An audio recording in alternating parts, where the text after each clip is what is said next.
It's another phone-in show and a chance, of course, for our listeners to have their thoughts spoken and heard in today's episode with focus, of course, after the defeat to Tottenham. Something of a sour note. I think there was frustration. The meltdown was in full effect despite all of the transfer business that's gone on so far. We're going to be discussing, of course, with our listeners where we're at right now ahead of the brand new season, what our fears are, concerns are, what we're looking forward to, of course, as well, and what still needs to be done in the transfer window. In today's Arsenal phone-in show.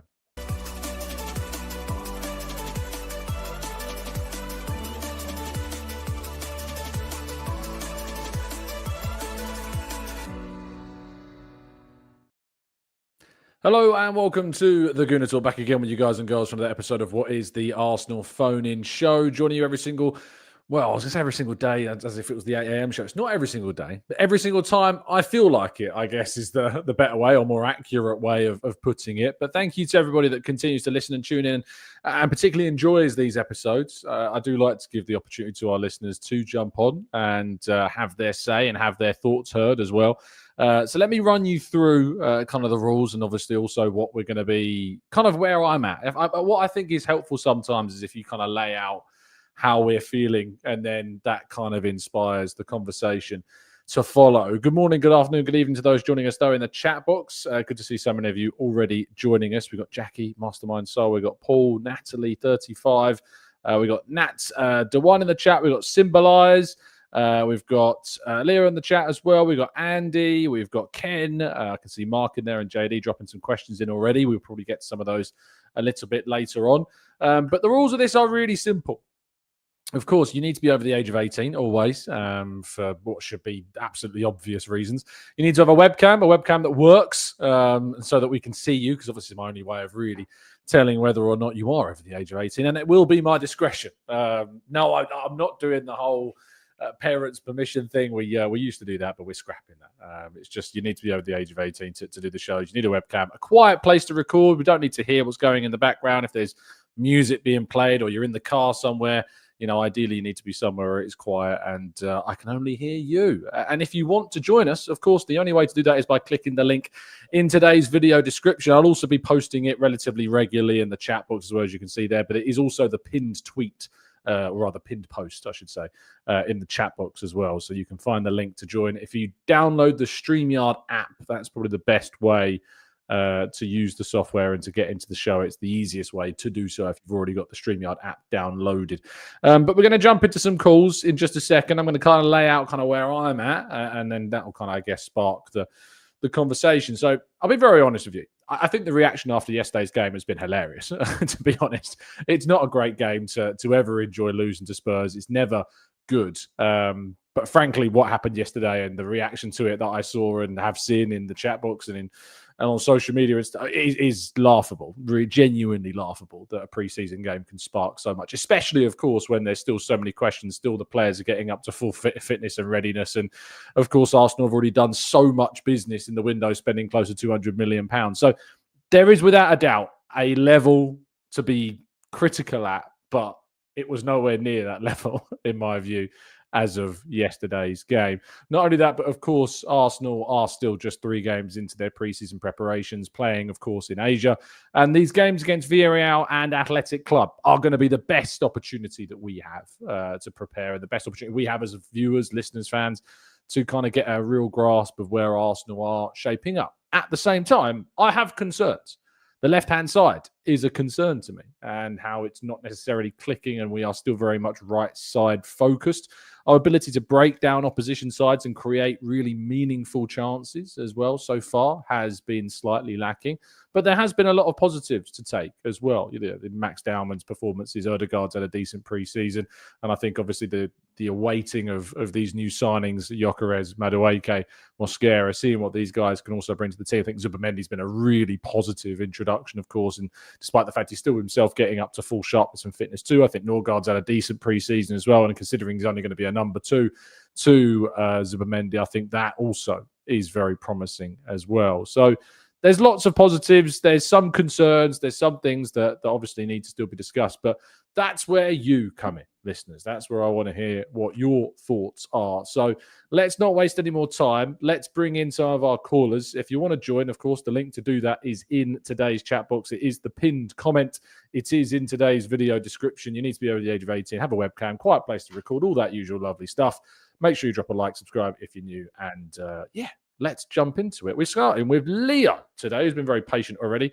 Let's jump to Leo. How you doing, mate? You good, Joel? Take yourself off mute, and we'll be able to hear what you're saying. Why, hello, mate. It's been a very long time since I've been on the show. Yes, how are you? You good? Yeah, I'm good. Yeah, I haven't used English in quite a while, so I might be rusty, and it's a big challenge. All right, man. We'll be patient. It's like riding a bike. You'll ease straight back into it. It'll be fine. Yeah, Tell me where your head's at, man. Regarding Tottenham, I think I'm on the same boat as you. I think the reaction has been quite ridiculous. Yeah. And the golden rule of preseason: if you win, you're the best team in the world. If you lose, it doesn't matter because it's a preseason. So, right. That's kind of how it works. Yeah. But at the same time, I am quite concerned regarding all the 3 matches, to be honest, even the ones we won. We only really created 1 XG or something in the Milan and the Newcastle game, and Tottenham as well. So I am still a bit concerned, about attacking patterns, attacking play, especially open play. Yeah. But yeah, we're still getting back to sharpness, and I'm placing a lot of hope on Zubimendi coming in and him being sharp and being our starter 6. I think he's going to help us a lot. And yeah, I've had my concerns about this Arsenal's open play chance creation since 23-24 start of the season, and we were talking about it on the channel 2 years ago. But then it kind of solved itself when we had that amazing run in the end of the season. But last season it was back, and now it doesn't seem to have been solved. And I don't really know what the answer for it is. I don't know if maybe Gabriel Heinz's appointment will work out, and it will help us. Maybe we will take a bit of a more transitional and direct approach. And I really hope we do. Kind of what we had in 22-23 season. And I just hope Odegaard finds his shooting.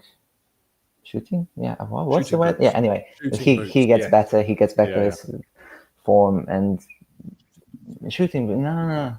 Gets back to shooting. I don't know. I thought it's when you find your shooting boots. I thought that was the same. Yeah, it is the saying. That was my plan B saying. But yeah, all right. Yeah. Anyway, yeah. I think you summed it up well. It's just the left-hand side is a really interesting point, kind of around the drawbacks, the shortcomings at the moment. That was obviously an issue last season, and what frustrates me is that I've been more impressed by Reece Nelson in these last kind of his appearances than either of Trossard or Martinelli in their showings. And as I said, it's really difficult to try and take everything you see as gospel, from a preseason game. And this isn't just about preseason either. These are issues that we have identified going over the last couple of seasons as well. And we want to see, is it for you as simple as sign a left winger and it solves that problem? Or do you think it runs deeper than that? No, honestly, upgrading or more like improving our left-hand side has been maybe even higher on my priority list than signing a forward coming into this season. And obviously, it's a lot easier to just buy Rodrygo, buy Vinicius, anybody. And I am a fan of Leao, unlike you, but just buy somebody, some guy with the mentality that will just take people on, because it has been frustrating to look at Martinelli try and do that. And I love Trossard in that role a lot more than Martinelli these past maybe 18 months. Yeah. But I am a believer that we have improved our left side with the signing of Zubimendi, with the signing of Gyökeres, and I think it's going to platform Martinelli quite well if it works out how it should be in theory. But then again, it's one game, Gyökeres is in for like 10 minutes, Martinelli doesn't even play, and again, we're all here talking about how horrible Martinelli is. Hopefully, hopefully it works out how it should. Yeah. I think the stick that Martinelli gets, I think the criticism of him is fair, but I think some of the levels that people have taken it to are beyond maddening. So, look, I think we go on. Go on. No, you go, man. You go. It's your phone in. No, it's your show. I'm sorry to butt in. Yeah, I think mentality-wise, Arsenal fan base, especially on the online part of it, is the online, I mean, like Twitter timeline kind of thing. We're back to pre-22-23 season mentality, where we just needed a scapegoat, when we were bashing Gabriel, and we were bashing. I remember those days. The Gabriel Bozo Gene days. Yeah, Bozo Gene. Yeah. World. Now it's Gabriel Martinelli, and it's probably Odegaard, the second most hated guy in the fan base, which is. I don't think that's. I think it's a small minority of very loud voices that really, to be honest, but they are very loud, and we do see them very often. But Leo, what a nice phone call to catch up. Nice to see you again, and thank you for calling, man. Thank you for having me. Bye-bye. Of course, no problem at all. Kelby is up next on the show. How you doing, man? You good? You well? Take yourself off mute, and I'll be able to hear what you're saying. Yeah, my bad. Hi, bud. You all right? Yeah, not bad, man. How are you? Yeah, not too bad. A bit nervous. Thank you for having me on. It's just me, mate. It's only me. But ignore the thousands of people that will eventually watch you. I stream as well. It's just I never really do the face thing. So yeah, but yes. Cool. I get it. It's you're dressed for it. If you're in the right attire for it. Yeah, no, literally. You stream, as you say, so you're well prepared. There you go. Look, he's ready. Studied at the same time as well. He's studying at the same time. Well, I hope that you're studying to go. Well, what's that for? Out of interest, what's the studying for? Computer science. So I'm doing a master's. So yeah, nice. I'm really. Yeah, I'm not prepared. You to put up your tweet. I was like, oh damn, I don't have time. I just need to. Well, it's good we got you on the call early, and then you can go back to studying. So tell me, Kelby, you've obviously listened to my intro there. You've listened to what Leo said as well. What is it that's made you phone in? What is it that's kind of on your mind at the moment that you want to talk about? First of all, love Arsenal, love all the fans. I think everyone can have their opinion. Sure. I did like you said the other day, like Dan Potts. You started listening to him, and you see like the other opinions, and doesn't change your mind, but you see what it's good to expose yourself to a variety of views. Yeah, facts, literally. I'm more of like a positive fan, so I always like to defend my players because I have lots of friends who support other teams, so it just comes naturally anyway. Yeah. So I just think like Odegaard is great. I think people let him just chill a bit because he has to do a lot, if that makes sense. You know, our attack is always on the right-hand side, and then the left always gets left alone as well. And I feel like, I don't know, he is very creative, don't get me wrong. Sometimes he does stuff like against Tottenham, he took a touch. He should have taken it with his right foot, but he took it with his left, going to the right side, left side. Not great. But there's other things that he does great. He controls the tempo. Him and Zubimendi can be really good together. So I don't know. I just think like there's more tactics to why Odegaard is performing how he is, if that makes sense, than Odegaard himself. Yeah, no, I think that's fair enough. I think that Odegaard last season, his performances obviously were not of the level that we wanted. I personally feel that stemmed from that injury he suffered on international duty, and he just never was able to recover from it. He looks sharper now to me. He looks more in the ilk that he had done, especially in the Milan and the Newcastle game. There was definitely a better sharpness about him. I think there was some lacking. It kind of dipped a little bit against Spurs, but I think the whole team wasn't particularly great in that game either. But there was definitely more of a sharpness to him than before. What do you make of kind of the feeling after the Spurs game? Because it was very low. You know, and I get losing to Spurs is never a nice experience, but considering obviously the nuance of it being a preseason game, were you surprised how kind of the volatility of the reaction? I'm never surprised because it's Arsenal. So I feel like, first of all, viewership, I think like fan reactions, I think because you're on camera, you want to get out how you feel. And then sometimes it's a bit more animated than if you were it's Twitter as well. I mean, just, you're not putting your face out most of the time. Yeah, Twitter as well, literally. So I understand, and obviously it's Tottenham. So it's literally just awful because we lost to that lot. So that's bad as well. But I think it's valid in the sense that there were... So I think in the first half, I tweeted it. In the first half, we started really well. And then I feel like it got to a point where we stopped going long ball and we stopped like the kind of not 22, 23, but kind of as well. We started 23, 24. Whenever we got that first season with Jesus and that lot, we were playing a bit more like that for a bit in the first half, and then suddenly we started to like revert back. And I feel like we went into last season how we just went sideways, and then wasn't really doing anything. So I can understand why people got annoyed. And obviously Kai Havertz, he didn't play to his best. Let's put it that way. So I get why people are annoyed, but I do think it's a pre-season match. Liverpool haven't been amazing in pre-season. They went against a Japanese side or something, and they struggled. Yeah, they went a goal down and they ended up winning 3-1. But yeah, I mean, they've lost to Milan. They've I think conceded 5 in those 2 games. So yeah, exactly. Pre-season is, and they'll smash their opening game of the Premier League. I'm sure they will, because that's what pre-season is. It's just preparation. And we'll probably beat literally United as well. I have full faith that we'll beat United. Don't get me wrong, it's not an easy game, fair play, but I have full faith in my club always. So yeah, first of all, I think one point I want to make. Go for it. Our owners. That I just think personally, I support. I'm 25. I've supported us our whole life, and I feel like the reason Arteta, Martinelli, Havertz, who else gets a lot of hate? Odegaard. I think they're the reason. Yeah. Gabriel previously, less so now that he's good, because that's how it works. Apparently, Gabriel. I'm the biggest fan of Big Gabby. Since he came, I literally said he's going to be like very good, and he was. And then. So Timber, I love Ben White, but I said Timber, he's going to come in and he's going to replace Ben White. But people, they were like, how's Ben White ever going to get replaced? That's what they were saying at the time. So I think people are very like responsive to short-time performance or results. Do you know what I mean? So I think that these other, so back to my point, sorry, I got distracted.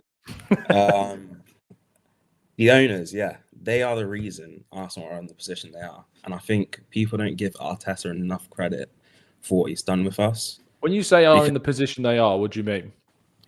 Competing for the titles, getting to semi-finals of the Champions League? No. I think we're in the position where we're annoyed at Arteta and that because of the owners. Because it's a built-up annoyance over years of not being where we should have been. 2004, last time we won it. When I was a kid, I cried because we lost the Champions League, 6 years of age. And then after that, it just went plummet. And obviously that's when they also took full ownership, 2005. So I feel like it's been a lack of investment into football for Arsenal clubs. And then I feel like over time now, fans are just frustrated at any like dip of form of any sorts, because we've been expecting the title since 2004. Arteta has made us compete for the first time since then. Do you know what I mean? I think. Yeah, I hear it. I think the ownership debate's a really interesting one, because I get where it comes from. It comes from kind of an issue with previous kind of periods of time where they were in charge, but they obviously took full ownership in 2018. Since 2018, Arsenal have only really gone in one direction, which is, up towards being in the title contentions again, spending a lot of money, breaking their spending records. So it's always an interesting debate. I think the whole Kroenke out side of things, it comes from like a long time ago. I get if your position is based solely off of like the Super League thing, for a lot of people that was unforgivable, and I don't blame people for feeling that way, because it was a horrendous decision to go through with that. I empathize a little bit because everyone did it, and you don't want to be the guy being left out. But it was a ridiculous scenario. But yeah, I always feel like the ownership one is it's an interesting one. I think that you're right. I think the main reason Arsenal are now challenging for titles and in the Champions League semi-finals and have a chance at winning the big trophies and have the expectation set so high is predominantly because of the work done by Mikel Arteta. 100%. I think that I agree with you. I don't necessarily know how much the ownership's held him back, because we have spent a lot of money still on. Okay. Final point, and then we'll move on. Go on. Okay. Yeah. Sorry. So that's all right. Don't apologize. You're all good. No, can't. You make a good point. So 2018, they took full ownership, yeah? So 2005, the time where we lost the fan ownership, is that what that was? So they took over in 2000. Well, they took a part stake in 2007. 2007. David Dean, actually, a person that a lot of Arsenal fans will say, bring back David Dean. And yet they're the same people that say, get rid of the Cronkies. Ironically, he's the guy that brought in the Cronkies. So, there's an irony there, of course. So, 2007 was their first kind of interaction. We still had like Alicia Usmanov obviously owned certain stakeholding of the club as well, shareholding of the club. And then in 2018, they bought enough of the shares to trigger a full buyout of the club and from the shares. They basically bought out Alicia Usmanov, and then that triggered a major buyout of the rest of the club. So in 2018. They took So my point about that, is that you're fine, man. I fully get your point. Since 2018, we have been on the rise, and I do not disagree whatsoever. 2007, we're paying back the stadium, etc. Yeah. So I guess you can kind of excuse them for that. However, January, that was a perfect time for us to just have ownership who just said, you know what, they deserve it. Yeah, we've given them Declan Rice in the past. Yeah, this summer now we're spending 200 million. Yeah. But there's certain times I feel like Arsenal have always been that club where you heard it on Sky Sports, they're just 2 players away. Do you know what I mean? We've always been that club. Yeah, of course. I hear you. Yeah. And then I feel like January is a time they could have injected money, That's not against PSR for them to just help us out. Oh, okay. I think the misconception you've got is that in January you're thinking if they'd have injected money, we would have just gone and got a player. The reality is that it's actually they're quite open to investing, but if the club and the people behind the scenes at that executive level don't see a player that they think is a worthy investment, or they can't do that deal, then they don't do it. It's not a case of like Arteta or previously Edu or now Berta going to the owners and being like, we want to do this deal, and they go, no, we're not giving you any money. That's not happened to all of my knowledge and understanding. Yeah. And I think there's the huge misconception around kind of ownership of Arsenal in that sense. I think there was mistakes made at executive levels through the last 5 years. Definitely there were some errors, but also predominantly over the last 5 years, Arsenal have done a lot of good to get them into a competitive state again. So, Okay, can I? Still on our point, if we're still very quick about to talk. Yeah, sorry. So my question to you, I hear what you're saying completely. Yeah, but at the same time, do we not? We don't know for a fact. Do you not think we should challenge them more so, just to say, what do you mean challenge? We should. I love you guys. Tom, you're great. You are. Don't start with that. Listen. Just tell me, what do we have to do? What do you mean by saying we have to challenge them? That's what I want to know. Yeah, I'm about to clarify, but let me just say it. But don't butter me up and then tell me I'm not buttering you up, but I'm just saying it for the truth. Yeah, this is my truth, right? So I love all you guys that talk on all these fan TVs and everything, and you're even further. You're in the media with us, Right. Yeah. I just think we should be able to get across less so that, like you said, that there weren't players available. But how do we know that? Because there are players. You see City, they take Marmoush, Yeah. If Arsenal, I feel, were going for Marmoush, we would have had the story that Marmoush isn't available, and then, we get him in the summer. What if Arteta didn't want him, is the question I would say.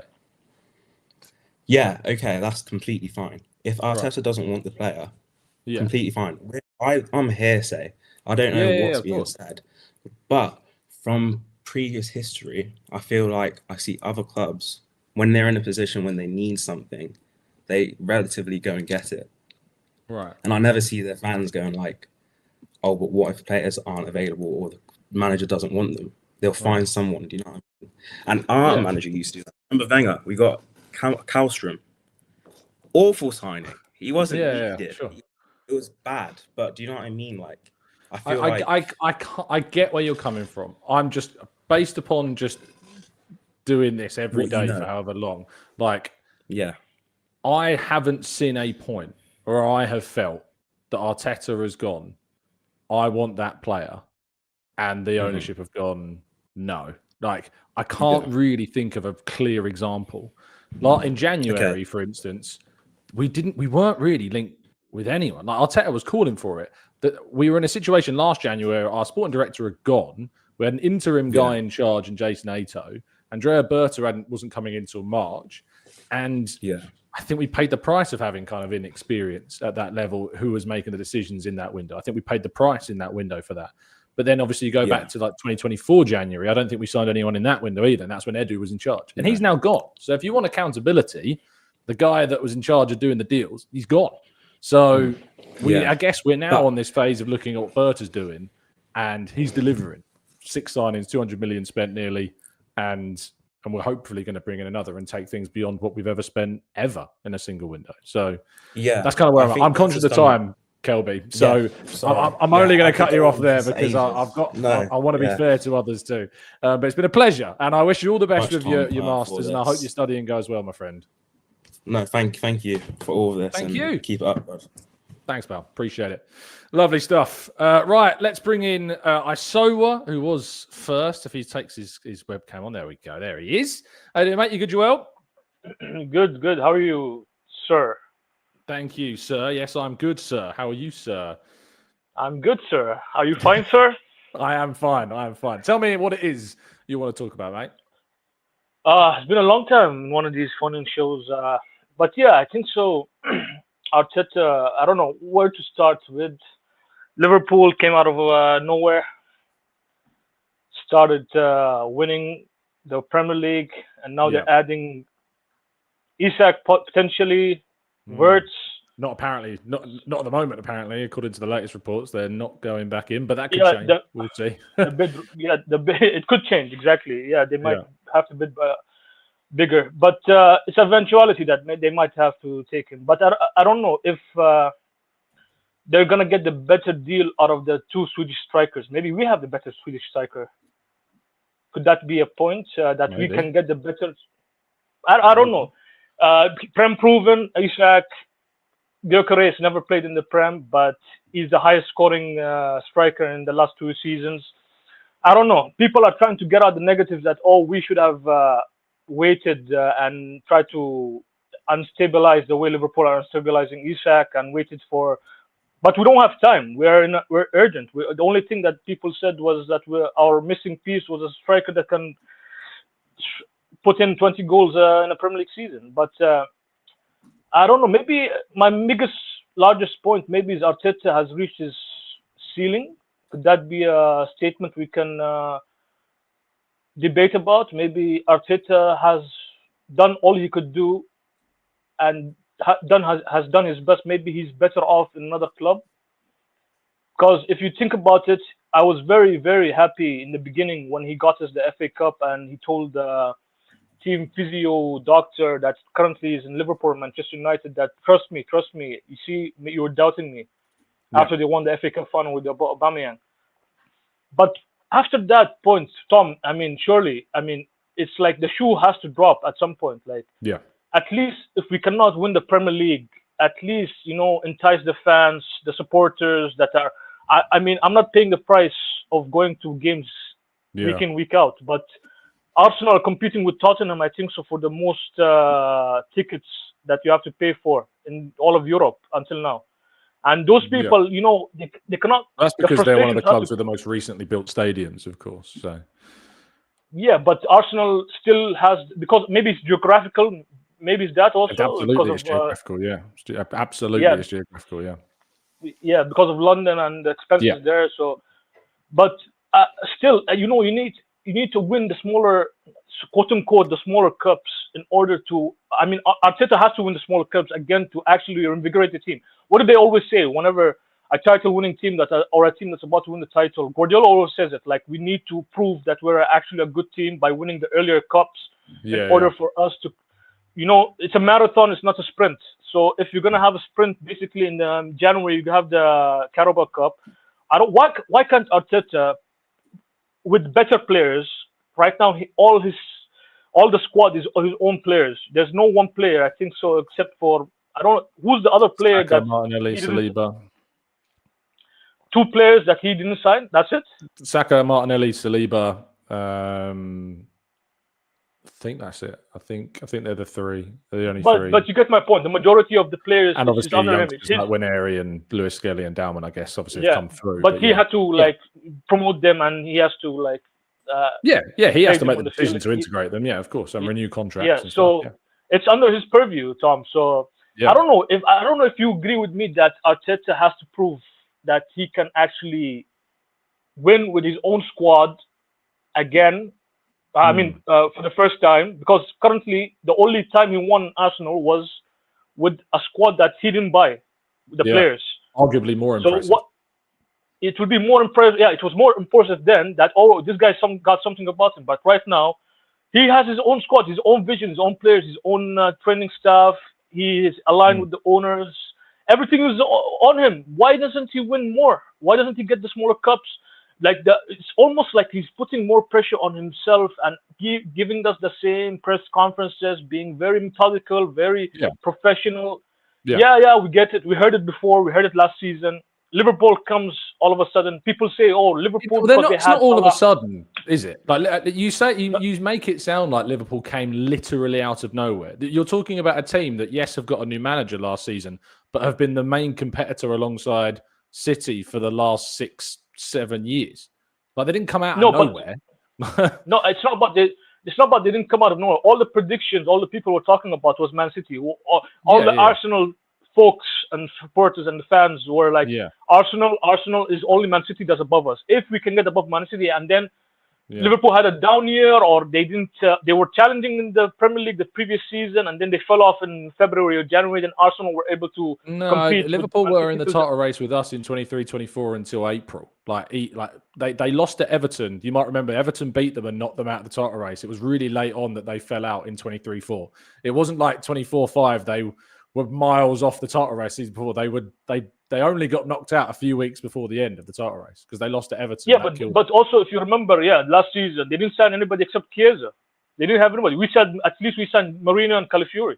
Yeah, so they doesn't mean they didn't have an already great squad, which stayed fit for the majority of the campaign, which City and Arsenal. I agree with you. I agree with you. But then they had Salah, Van Dijk. That was not really my main point. My main point is people always say when they're trying to compare Arsenal and Liverpool, they're like, but come on, they have world-class players, Salah, they have Trent, they have Van Dijk.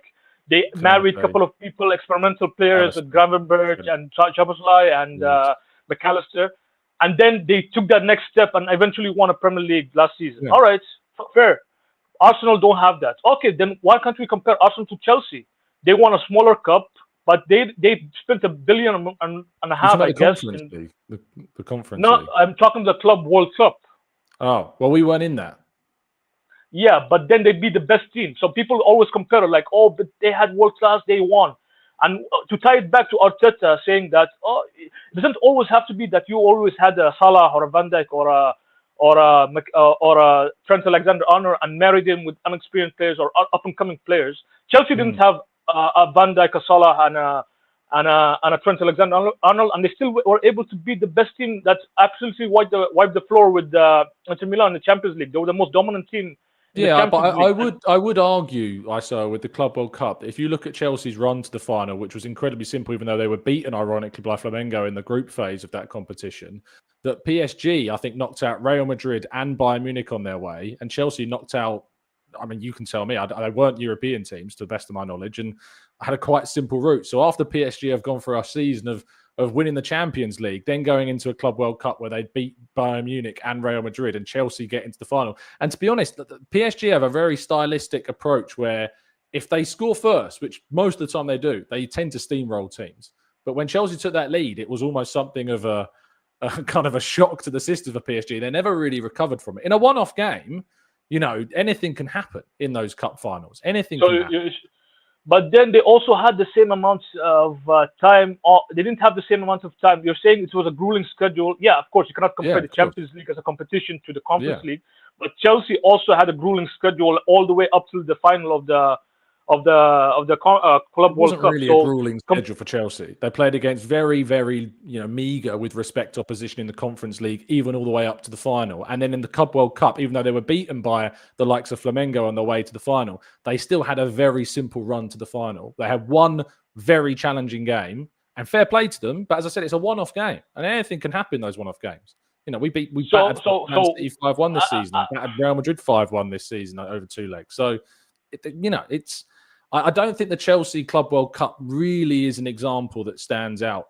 And it's not a competition we could have won because we weren't in it. So, all right. Even by the all of this comes back, tying it back into Arteta. It's like, please win something, any cup, something to invigorate the fans, something to instill belief. Because every year that passes on, that he doesn't do, and remember, Tom, he's the third highest paid manager in the world.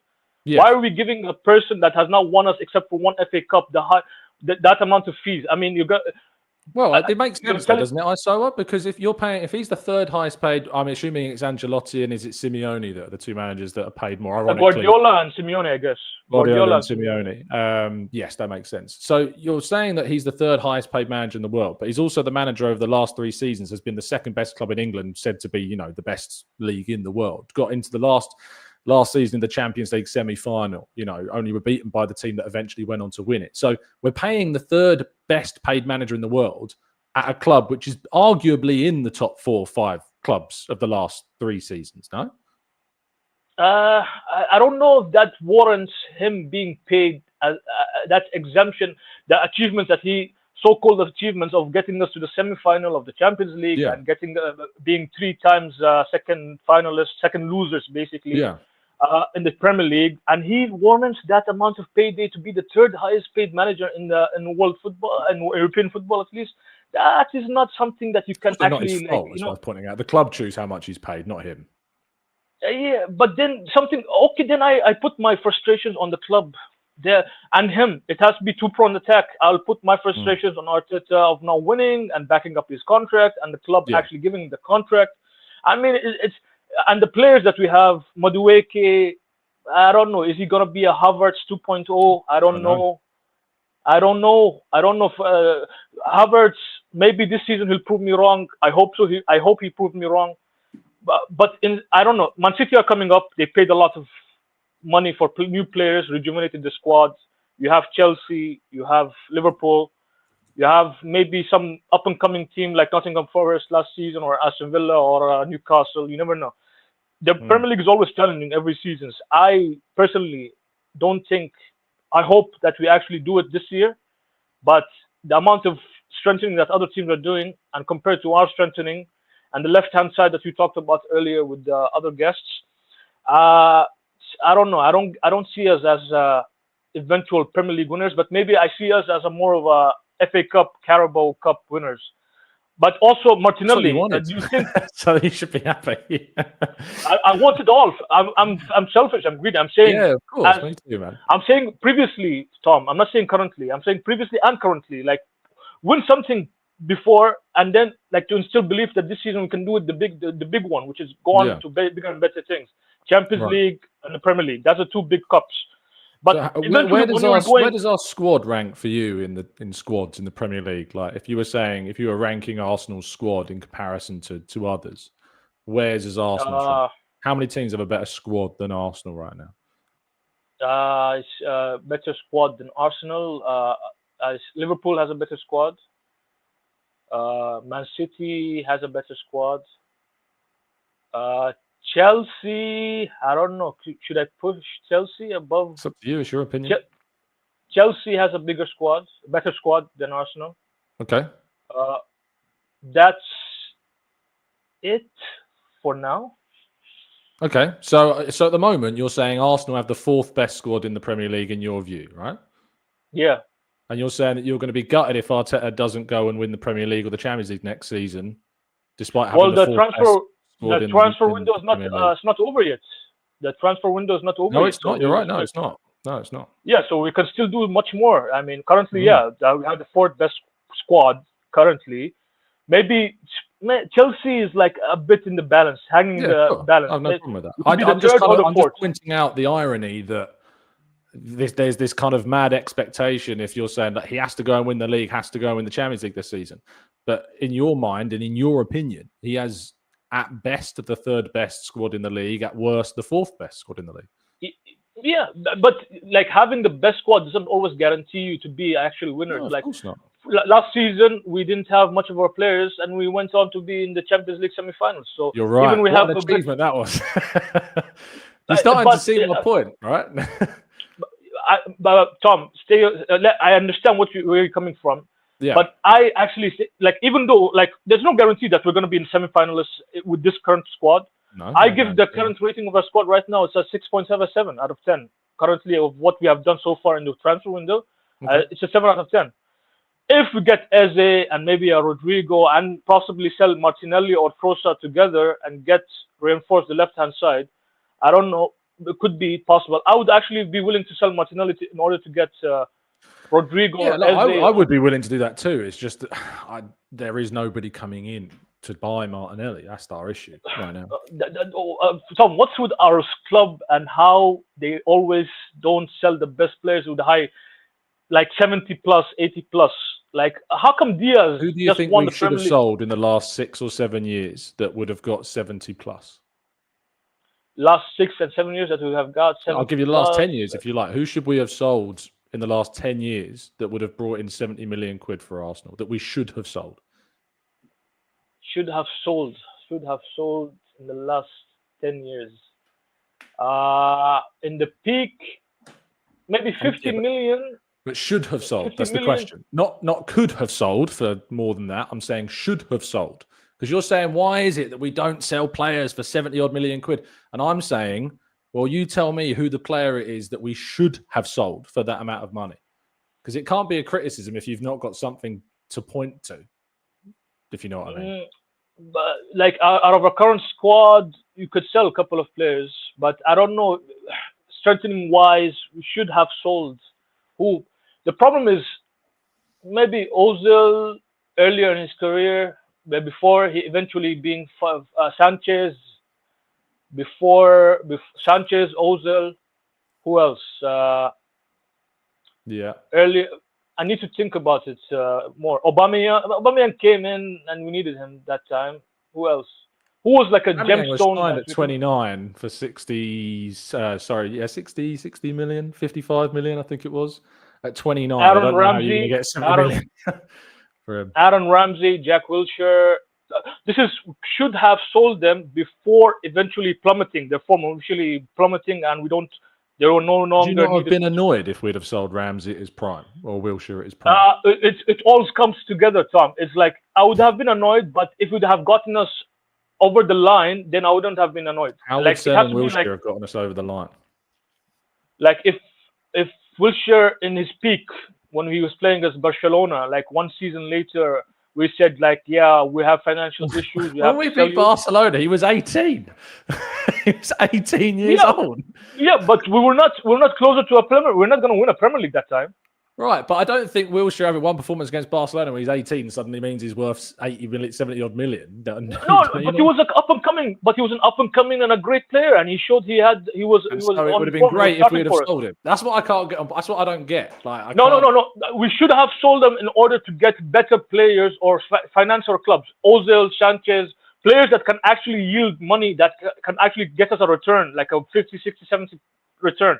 At those days, 50, 60 were unheard of, like for Premier League clubs to get, but not unheard of, but it's rare.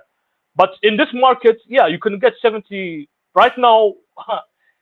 Right now, I wouldn't sell anybody. Not anybody. Martinelli, Trossard, Fabio Vera, Reece Nelson. Who else? Zinchenko. Karl Hein. Yeah. Lokonga. Karl Hein. Yeah. So there is how much do you think, realistically, Tom, the players I just mentioned and the current squad will actually get us back altogether? Vieira, I think, if you can get 17 million. Nelson, you'd be lucky to get 10 million. Zinchenko, 10 to 15. Lokonga, I mean, Sevilla didn't take up an 11 million euro option, so 10 million. Not a lot. Not a lot of money, mate. Will that be enough for us to, if we get that amount? It's more about space, to be fair. It's not necessarily about the money as much. It's more about we have to get them off the books and the wages off the books. And then it opens up space for us with UEFA, FFP to say move for an Eze. If we want to sign a left winger, one of the two left wingers would have to go. Trossard or Martinelli, one of them would have to leave, I think, for a left winger. But I've just checked the time. I'm just wittering away for 20 minutes. So it's genuinely a pleasure, as always, to catch up with you, and nice to see you. And don't leave it so long next time. Yeah. Next time I'll be coming much sooner, hopefully. Good stuff. Thank you, Tom. All right, mate. Enjoy the rest of your day. See you later. You too. Bye-bye. Lovely stuff. Thank you to Isowa. Can I just say, if you disagree with people's views, that's a good thing. Like, discussion's good. Just because you hear views that are different to yours, you don't have to go in on them.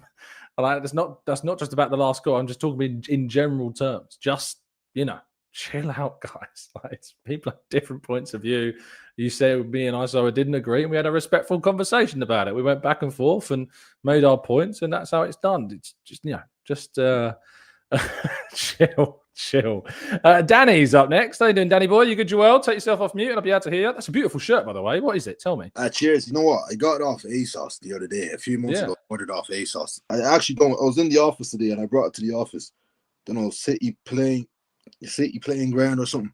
It's not too bad. It's a nice top. It's a nice one. I mean, you look like a massive Alexander Isak fan, but other than that, I do look like a Geordie and wearing a little bit. Yeah, you're going to give us a YI in a minute. Now, tell me what you want to talk about, mate. I think I saw you nodding and shaking your head along with a lot of what was being talked about. Yeah, you know what? Like, your last man, he had a good few things that I did disagree with, and I get what he's trying to talk about. Like, it's general upsets where fans are saying, like, all right, we've sold players in the past, and how is the club not moving? All this basic, but like it boils down to two things for me. Like, I look at the coach, and I look at the football we were playing last year. Now, I felt a lot of games we found ourselves in this little hole where we were coming against low blocks, and then we lost imagination. Like, we were missing that spark and had to break down. Then I just have flashbacks of prime Alexis Sanchez, where we'd come against these teams and then we're able to break them down. I'm like, this is what we're missing. We're missing that spark, because I feel like we're going to have the same problem next year, regardless of who we sign as a striker. That's why the whole Gyökeres Sesko thing, I didn't really give too much rats about it, because in my opinion, I looked at it last year, and I know a lot of people complain about Havertz or whatever the story is, but if you look at the situation, how many chances did he really actually miss?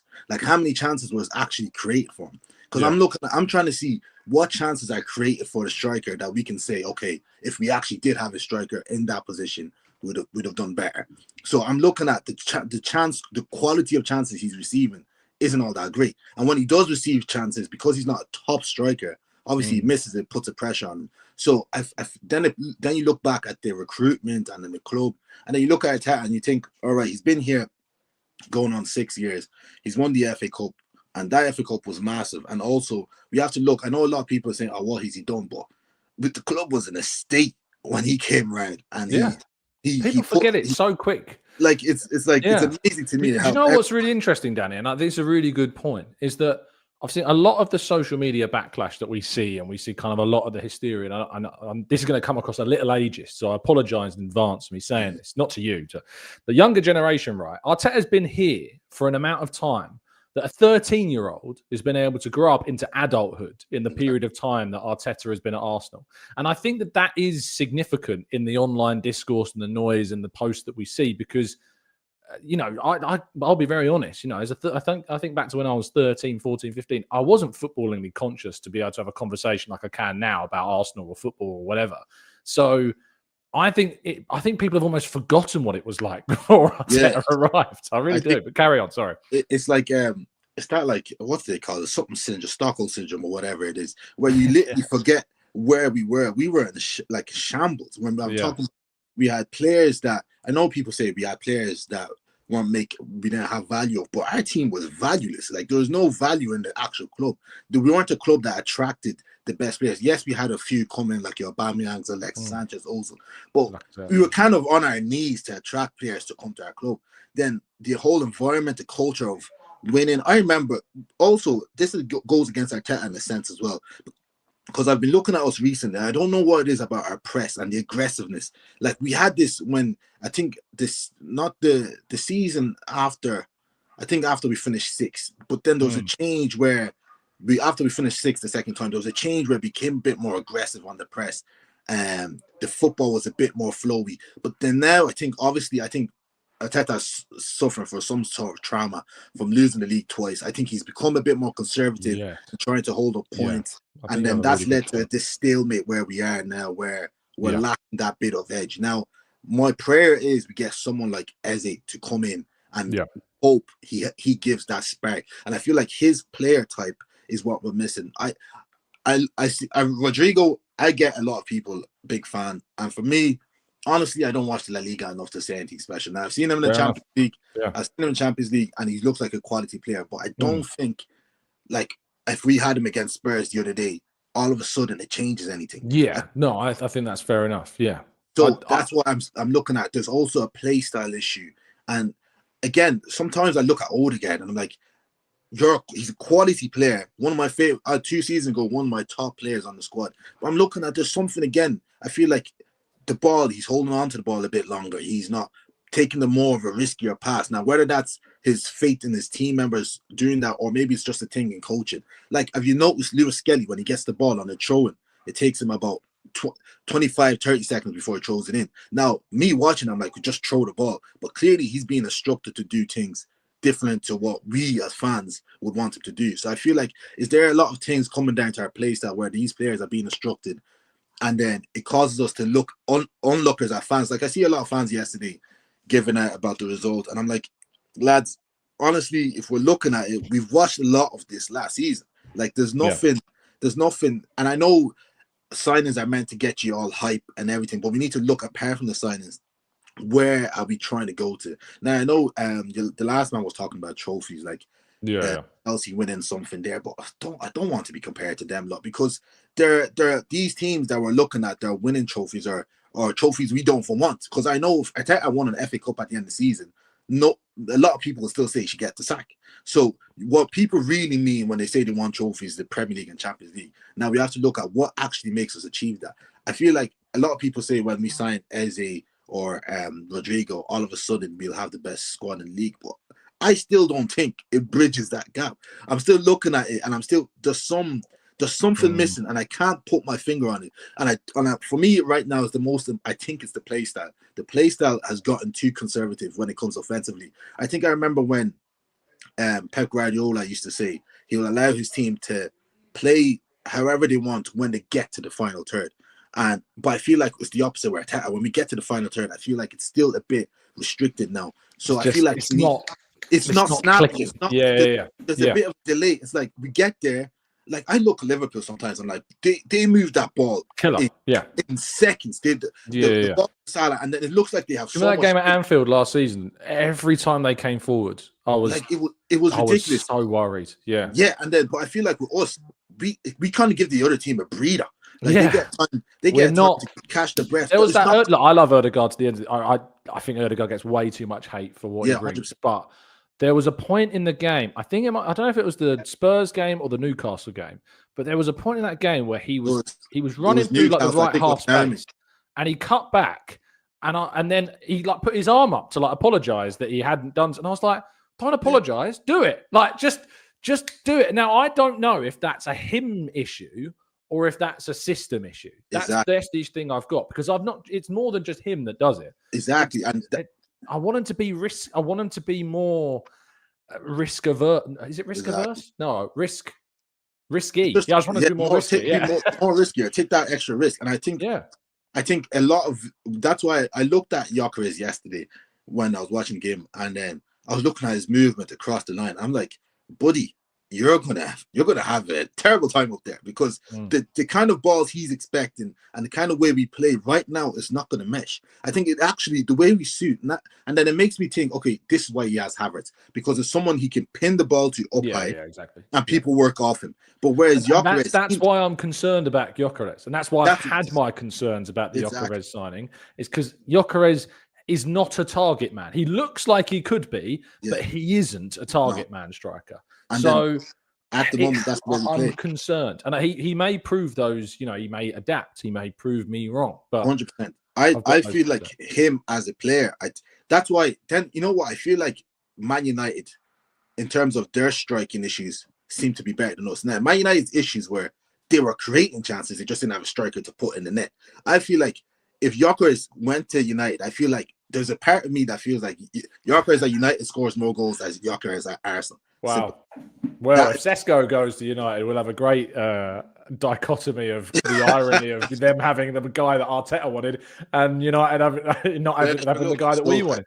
So, go on. I think it boils down to the style of play. And I know the club, like we have said with the owners, they have changed. I know a lot of people are getting onto the Kroenke and all that, but we have to look at it and on the face value, the investments have changed. But whether that's them trying to just keep in this sweet spot of the consistent Champions League, whatever. But we can, last season we needed that extra player in attack, and we were let down and we got Sterling.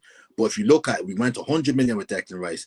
Every year we're building this squad to where each and every player on the starting 11 and to the bench has value. And I know people get into Madueke and stuff, but your last man was comparing us to Chelsea. Madueke played up to the final, and he just didn't play the final. And this is such a good point. Yeah. And he's a valuable squad member to them. Now we have him on the bench. So they didn't really want to sell him. Like, from what I've heard, they sold him because he kind of pushed for it. Like, he realized that he could get a good move here for a club that he will get games. So and don't get me wrong, I don't think he's all that amazing. But I'm looking at, he's a starter for a team. People are saying, "Oh, sure, look, he's getting this, he's getting that. The trophy they're winning this." If Arsenal went to Newcastle and took Jacob Murphy, a lot of fans would be complaining. But these are players that won a cup last year. That's a good player. He's in my fantasy team. Exactly. So we're trying. You don't want to replace Saka, and you're looking for a backup, and then you complain when you get Madueke. I don't know where. So it's this. I know people obviously can't say reduce your expectations. I want the Premier League. I want the Champions League. But I'm looking at, and I'm being realistic. I'm trying to think how, with what's going on right now, do we actually bridge that gap? And I don't know. And what do you think? Like, what do you think we actually need to do to bridge that gap? It's a really good question because it's the question. I think it's something to do with what we discussed about the Ødegaard example. I think Arteta needs to be on them about being a little bit more proactive, a bit snappier, a bit quicker, get the shot off sooner, play the pass one touch earlier. And we just need to find that zip again.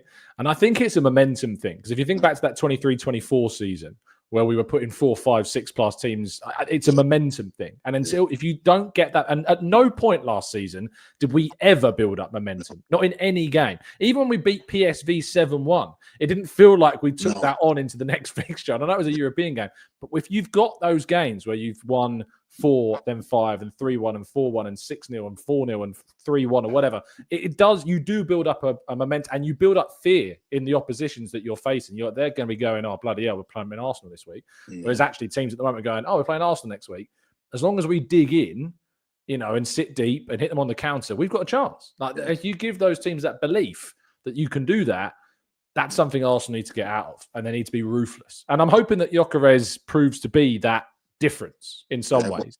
And I'm hoping that Madueke as well. Just the last point, Danny, before I let you come in, is just Madueke is a really interesting one to me. And I know he doesn't inspire a lot of people. And I know this signing is not one that a lot of people want. It's not one that I was too, enamored by. But there's this idea that you can play Madueke on the left. Now, what's interesting about that is that by playing a left footer on the left-hand side, it encourages the player to drive to the byline for cutbacks. Oh, we might have lost Danny. His camera's gone. I will try and get him back in a second. But what happens when you play Madueke on the left is he drives to that touchline, and with a left footer, they can cut the ball back a lot easier. They can get crosses in sooner. If you think back to not this preseason just gone, the preseason of last year, think back to when we played Muneri on the left-hand side against Man United. Cross of his left foot, Jesus is there, bang, goal. And we haven't seen that. That's not been something that we've seen at Arsenal in a long time. A left footer on the left-hand side. So I don't sleep on the Madueke thing. It's just Danny is back. I think he was back, and now he's disappeared off my screen again. Danny, it's been an absolute pleasure to talk. If you are still listening, thank you for calling in, mate. What an absolute pleasure. I haven't kicked you off. I think it's something on your end. Daniel is up next. By the way, just before I get Daniel on, thank you so much, everybody. There is a lot of people in the queue. Thank you for your patience. What I'm going to do is, at this point, I'm going to close the queue. So that means no new people will be joining us. So if you're in the queue right now, if you are patient, you should get on. But it may take a little while. But we are live here until 7. So I'm going to close the queue just for the benefit of those that are currently in there right now. and hopefully we'll get round to as many of you as feasibly can. So there you go. I'm trying to do you a favour in that sense. So just look out for that. Right, Daniel, he's got his shirt on backwards, but it's a great one. How you doing, mate? You good, Joel? Yeah, I'm very good. How are you? Yeah, good. Thank you, mate. Good. Thank you. Very good indeed. You've obviously been patiently waiting and listening, of course, to a lot of what's been said. So what's kind of your reaction to what you've heard so far? I shook my head when I can't pronounce his name. Isoa? Yes. Yes. I shook my head when he said Chelsea squad is better than ours. Okay. He did say he was kind of like he was debating, but he did say it. yeah. But I wouldn't say that at all. I would say we would have. Well, last season we had the best defense in the league.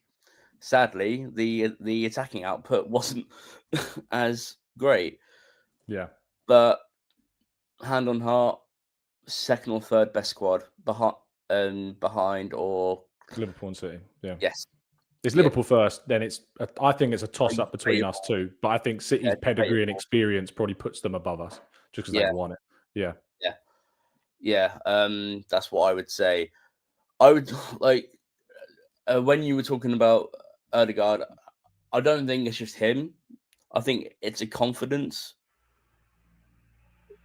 issue and we're not risk-taking enough.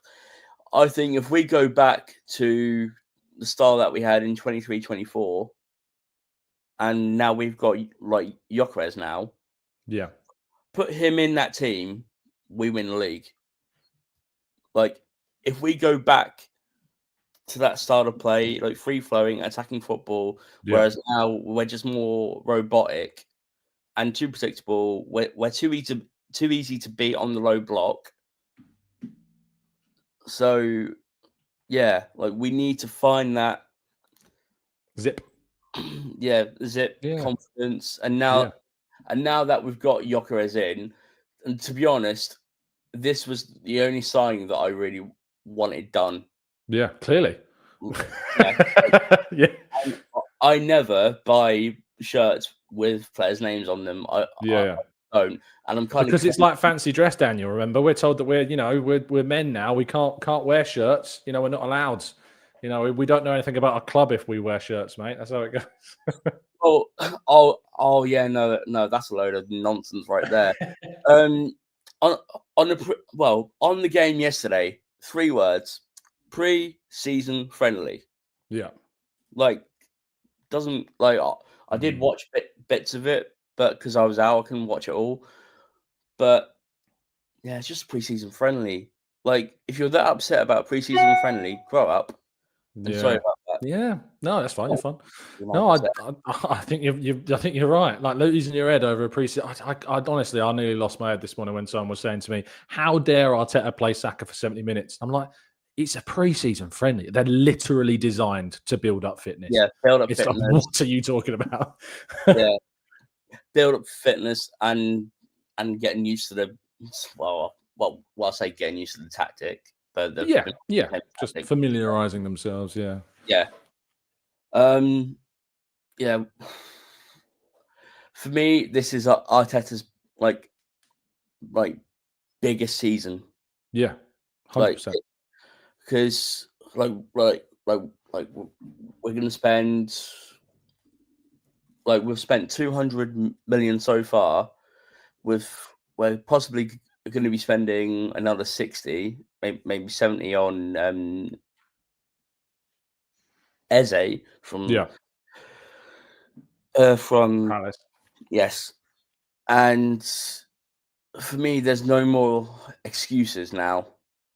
Like, you've got the striker, yes, or maybe not the one that he specifically wanted, but but it's a striker. Like Gyökeres and Steshko, they're different profiles, but they're of a similar level. Like he's got a centre forward.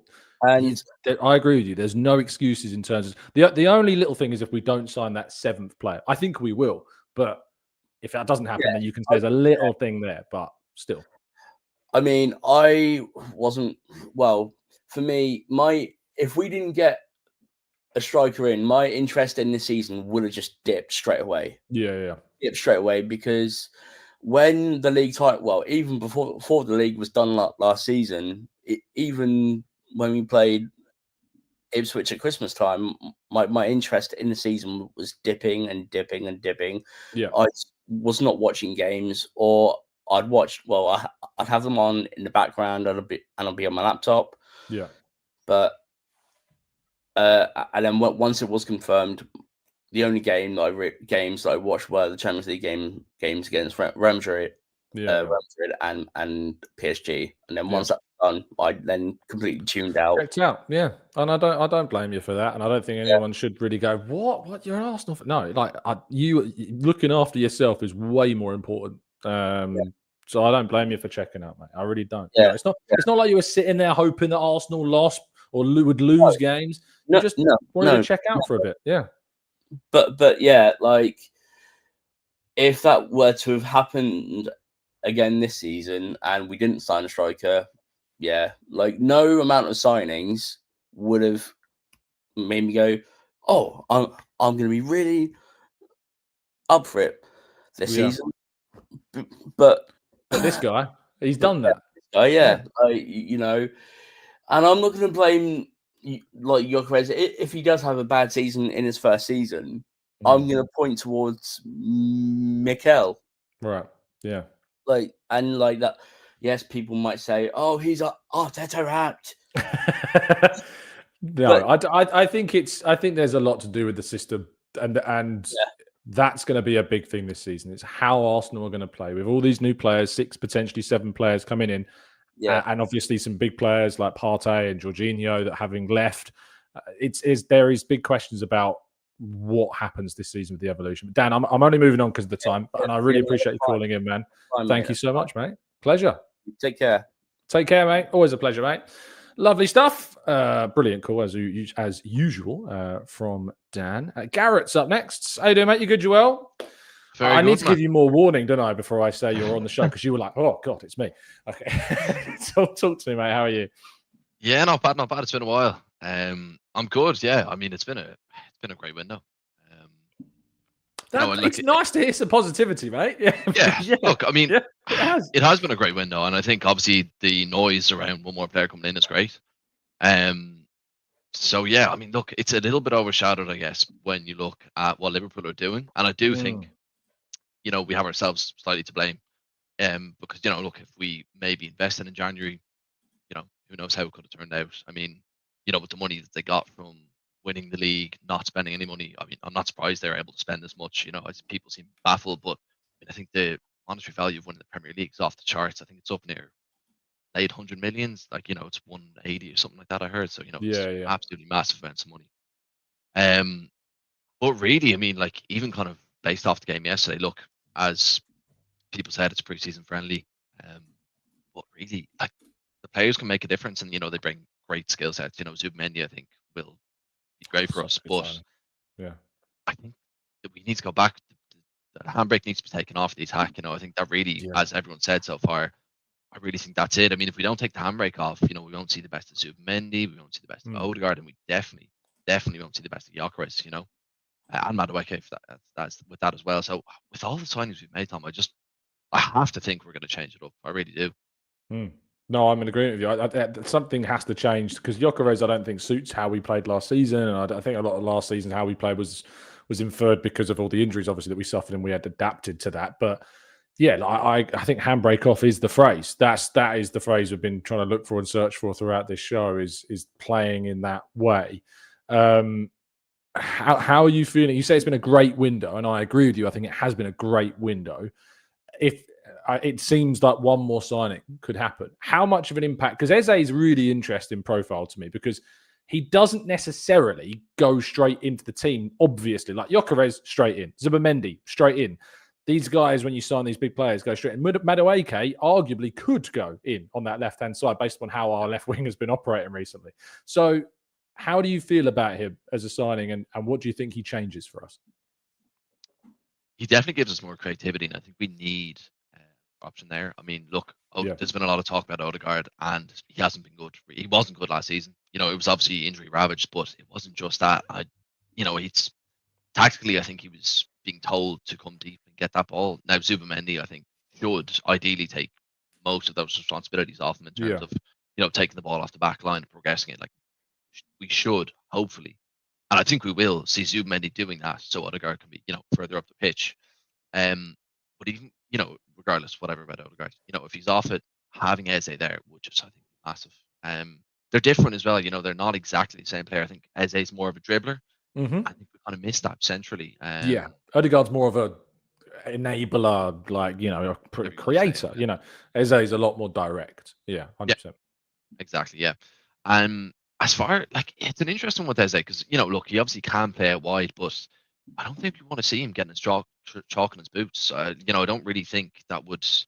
Okay. That's not where you want to put Eze. So it's a bit of an interesting one because I think if we're gonna play Eze, look, if he comes, I think he will play a lot. It's an interesting one because if you play Eze out left, you need someone to hold the width, but Lewis Kelly doesn't really hold the width. He comes inside, so it kind of makes me think, what are we going to do with that? Look, obviously, against the smaller teams, we can, say maybe play an Odegaard and an Eze. I'm talking against, potential relegation teams. It's an interesting one. I don't know what you think about that. Yeah, no, I think Eze can play in those wide areas, and I think if you play him on the left, doesn't mean that he will be getting chalk on his boots because I think naturally he will invert, a lot more and play closer to Gyökeres as well. So it might actually encourage them to not invert Miles Lewis-Skelly as much, and actually it might encourage him to play a little bit more with width rather than moving into those central areas. And that's something that Liverpool have always done really well, is utilize Trent and Robertson as players that would kind of go forwards. And in particular now, they've got two new fullbacks who, again, are that style of fullback. Gyökeres will bomb up the left-hand side. Frimpong will definitely bomb up the right-hand side. So, yeah, there's that element to it that is different for Arsenal. And do I miss having maybe a more traditional style fullback? Is that something I think that would add a little bit of difference to this team? Yeah, it is. And I think it is something that maybe we are a little bit too one-dimensional in how our back four is set up. It is quite predictable. The right back will be, if it's Timber, if it's White, they're the ones that are going to stay wide. They are going to overlap. The left side is going to invert, whether that's Calafiori or Lewis Skelly. Both of them will invert. So, yeah, I think that Eze would bring some maverick element to us, a match-winning ability to us, and a chaos to us that maybe we need. So that's key. But Garrett, thank you for calling, mate. Always a pleasure. No worries, mate. Yeah, cheers for having me on. Good to catch up. Good to see you, and enjoy the rest of your summer, man. Same to you. Cheers. See you later. Lovely stuff. We got Garrett. We got Bobby next. I've got an order, by the way. We've got 1, 2, 3. Hold on. 1, 2, 3, 4, 5, 6, 7, 8, 9 of you. Now, this isn't personal. It's just how quickly you joined. So don't take it personally if you're at the end of this queue. You just were slower than the others. So it's just how it goes. Bobby's going to be up next. Then it's Leo. Then it's Sydney. Then it's King. Then it's Abdullah. Then it's Dinny. Then it's Southport Gooner and KB. And I'm sorry, Sky, you joined the last. So you're going to be last if you're still here by the end. But if you need to, just give you a little bit of a breather, if you need to turn your camera off or you want to go get a drink or something while the rest of you are waiting, that's the order. I'll put it in the chat box as well while Bobby is speaking. Speaking of which, here's Bobby. How do you, mate? You good, you well? Very well, Tom. And yourself? Yeah, good, man. Good, man. How's your summer been? It's been good, buddy. It's been really good, positive. On a family front. As I would expect from you. No, it's been good. It's been really, really positive, to be fair. Nice family time. Been good. And been really exciting with Arsenal as well, which has made it really optimistic. Just been blown away with some of the stuff we've done already. To see Zubimendi in an Arsenal shirt. Yeah. To see Norgard enter, Gyökeres, all these things, Madueke, and if we can just stop and pause for Max Dowman for a minute. Wow. I saw Daniel had a Gyökeres shirt. My son's asked for a Dowman shirt now. Really? Can you get a Dowman shirt? I'm not sure, but I don't know if you can. I don't know if there's obviously with him being 15. I don't know if I you get can. it. I get it. Yeah. So he might have to wait. You could probably design one, but that might cost a little. You know, you can do kind of the custom ones with the. But who knows if 56 is going to be his official number this season? I assume it would. It's going to be incredible, though. You've got to admit, it's got to be incredible. Such exciting times, and then we've got. Yeah. I think we've always got that risk of people looking at one result in isolation in a it's just so silly. I'll be honest with you, it's just so silly. You look at something in pre-season, in isolation, in Hong Kong, how many metrics you need to say this is silly to gather what the rest of the season's like. And we've got to understand that Arteta's changed this team's style so many times and made him so diverse. You look at people are now saying, oh, a couple of seasons ago, oh, it was just tiki-taka, it was passing, and then now we've become this strong, powerful team that can play set plays. Now we've got a clinical striker, and we've got players that can invert. We've got everything. So I think we just need to. And on the transfer policy, I think you came up with a point the other day, actually, and you said, out of the players we've let go, have any of them, and I mean this across the last 10 years, if you take Sanchez out of it, have any of them been worthy of coming back into the team? There isn't, is there? Let's be honest. No, I think the only one people might argue is Emi Martinez, and that's a stretch over Raya. So yeah. You wouldn't. So you've got to trust Arteta's opinion in terms of outgoings as much as you do incomings. So I think we're on a good path, and I'm excited. I'm really excited, and I think giving Gyökeres a few minutes, he's got to figure out what he wants to do with him. It's a lot more intricate. I think people saying he's got to win something this year is ridiculous. You know what I mean? Okay. You can't come out with that statement. It's just very why not? What is it that makes that statement so? And I'm just being the interviewer here and being the journalist. Like what is it that makes that statement so ridiculous? Because there's so many metrics, right? So like last year we had unprecedented injuries. We had really ridiculous refereeing decisions. You can't preempt that. It's like being a stockbroker and not expecting the war or COVID. You can't do that. It's just really silly. And you can't anticipate like Liverpool spending more than us and stuff like that. And they're the reigning champions. And if Crystal Palace beat Manchester City in a final, how on earth can you preempt that you're going to win something? It's not possible, right? Well, I guess the argument, I've already said it in the chat box. I guess the argument would be he has to win something this season because even though there's so many unknowns, it would be a fifth season without a trophy. And I guess the question is there, Bobby, is can you legitimately keep a manager at a club longer than 5 years if they've not won anything, despite all the work that's been? Again, I'm just asking you the question. You know. We won the FA Cup. Yes, we did, but that was longer than 5 years ago. But then, in terms of so my argument would be. Oh, Bobby, your microphone's gone a bit dodgy. Don't know if you've put your hand on something or if it's the Wi-Fi connection. Just try again for me.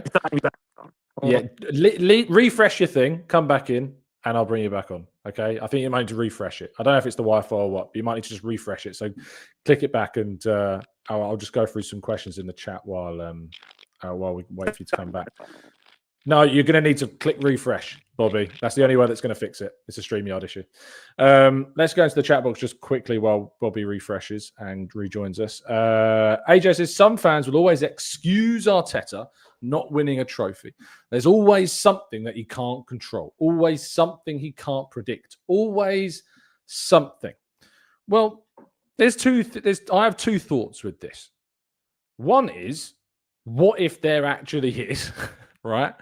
What is if there is a scenario where we had what we had last season, but even worse? What happens then? Well, we had Isora on the show a little bit earlier on. Obviously, we were talking about kind of where Arsenal's squad ranks in regards to kind of the other teams. And at best, we were third in Isora's thoughts and fourth at worst. So what happens if it's a case of Arsenal pipped to the title by a point, losing the Champions League final, get to 2 cup semi-finals in the domestics, still don't win anything, but obviously you just kind of had those seasons. Is it a binary situation where it's just like, oh, he has to go now? So that's kind of where I'm at. Ollie just asked, why can't we keep Arteta longer than 5 years? So, and AJ's gone further and says, sorry, Tom, let me further explain. If we always find something, then by that logic, Arteta can stay here as long as he likes to try and win a trophy. Well, I get that, but I'm talking about like legitimate reasons. I'm not saying that if you're just pointing to say refereeing decisions solely as that's what I'd say kind of like stops it. There is a cutoff. There's absolutely a cutoff. I personally have said it's this contract.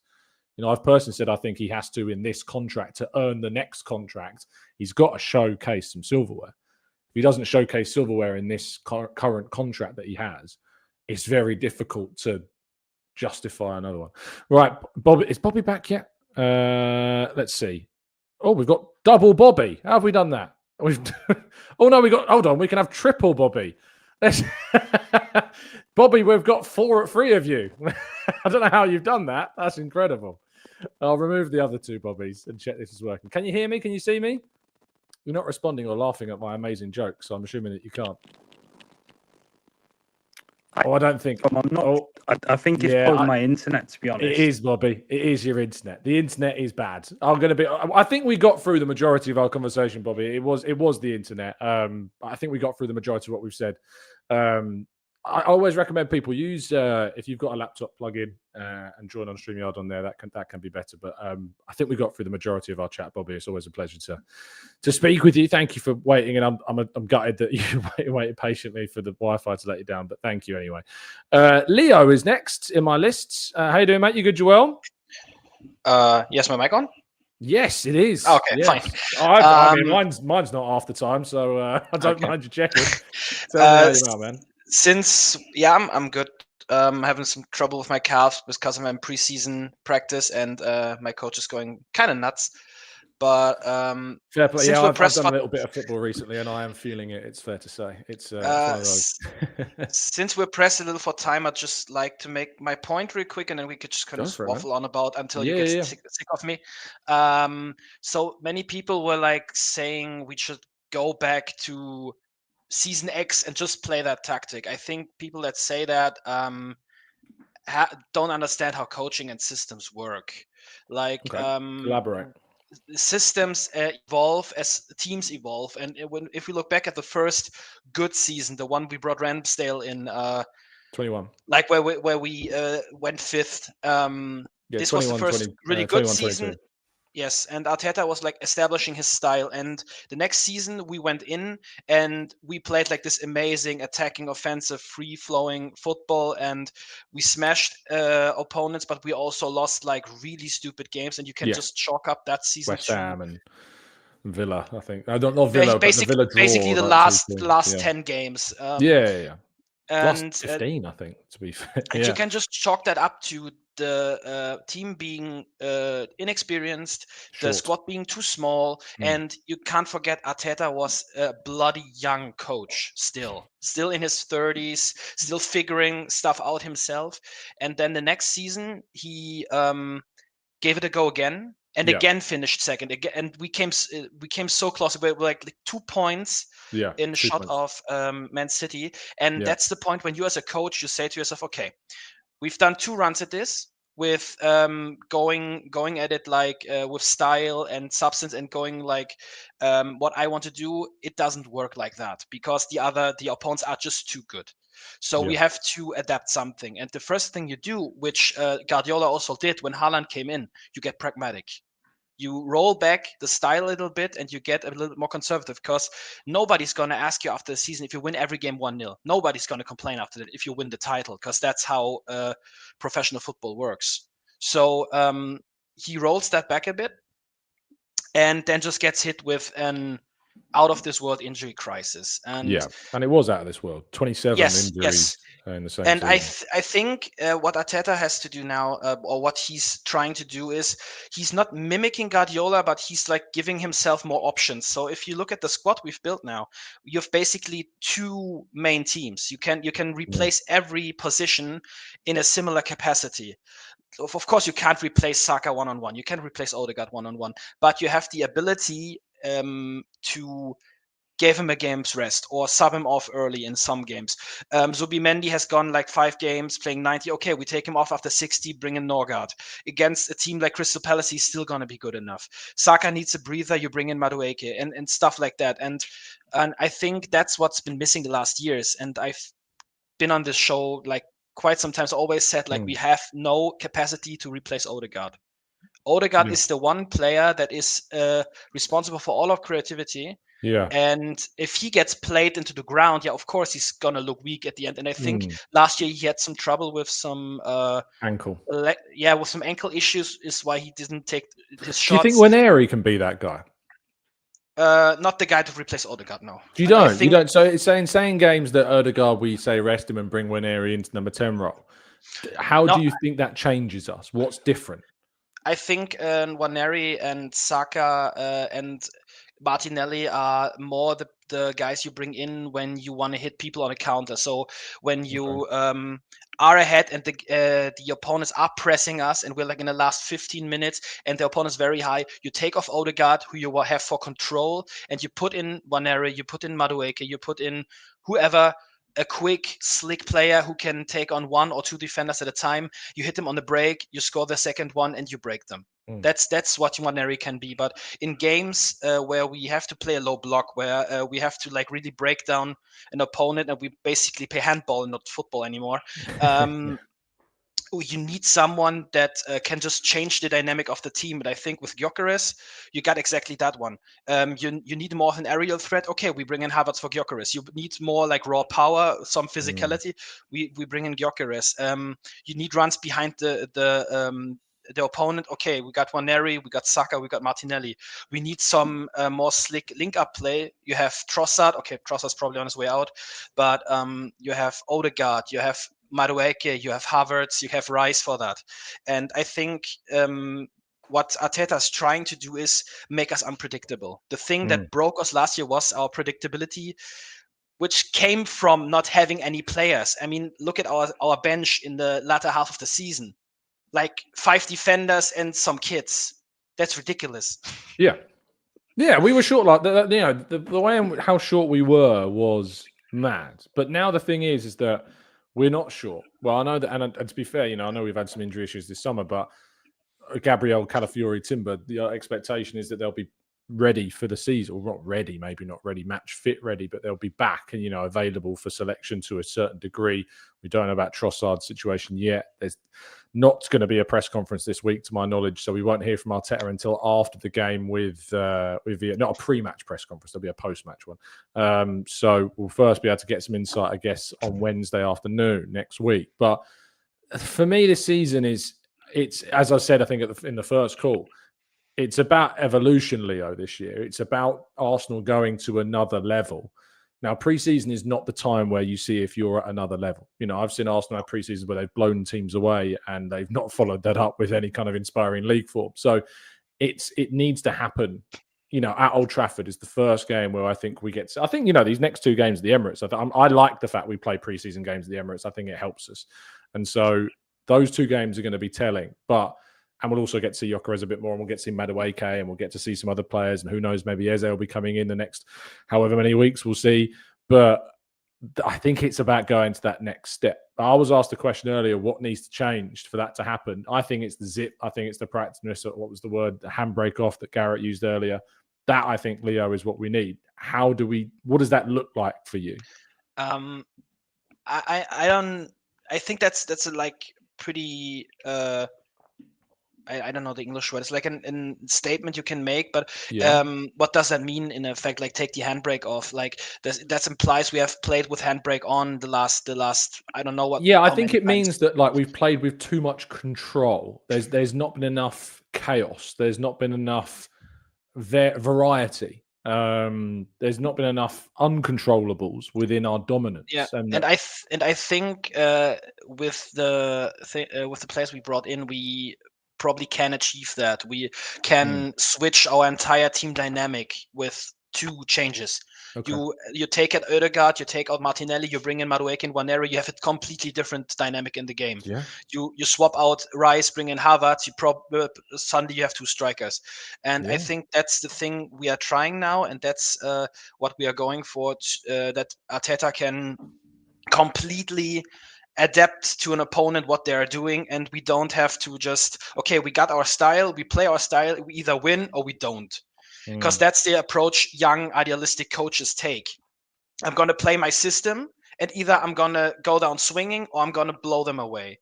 And that just doesn't work in the grown-up world. That's just... I think that's really well explained, especially the substitutions, about how that changes. And in particular, the biggest question that lingers for me then is Arteta going to do it? Because one of the things that we've been critical of Arteta is his substitutions, how he rotates, how he changes in-game, his in-game management, how that differs. So that, I think, is going to be very, very interesting, is if we are in a game state where it's 1-1, will he be brave enough to take off Ødegaard for Waneri early in a game? Will he be able to bring off a left winger for Madueke early in the game? Will he go two up top with Havertz and Gyökeres? That's going to be the question. And if he doesn't do that and we suffer as a result, that's going to be something that we talk about as potentially a reason that maybe he's not going to be taking us to the next level. So I think a thing that Arteta is trying to do, he's like, he's a manager that needs to be in control. So he's not the kind of Ancelotti guy that says, okay, we're all great guys here. I love you all. Go do what you want. Just do your thing, and I'm gonna be in the corner and smoke, which can Cigar, work. But I think what Arteta is trying is the Guardiola approach, but with a lot of, I'm just gonna throw some names, with the Klopp thing sprinkled upon it, because what Jurgen Klopp did, especially in Germany. Oh, have we lost Leo? Is it just me? People in the queue, can you give me a thumbs up if it's me, or if you give me a thumbs up, I know it's not me. So it's not me, it's Leo. We've lost Leo. Oh no, that's a shame. He was on mid-flow, and the German in him was going to go all about Jurgen Klopp. I was really looking forward to hearing that. Seems that we may have disconnected.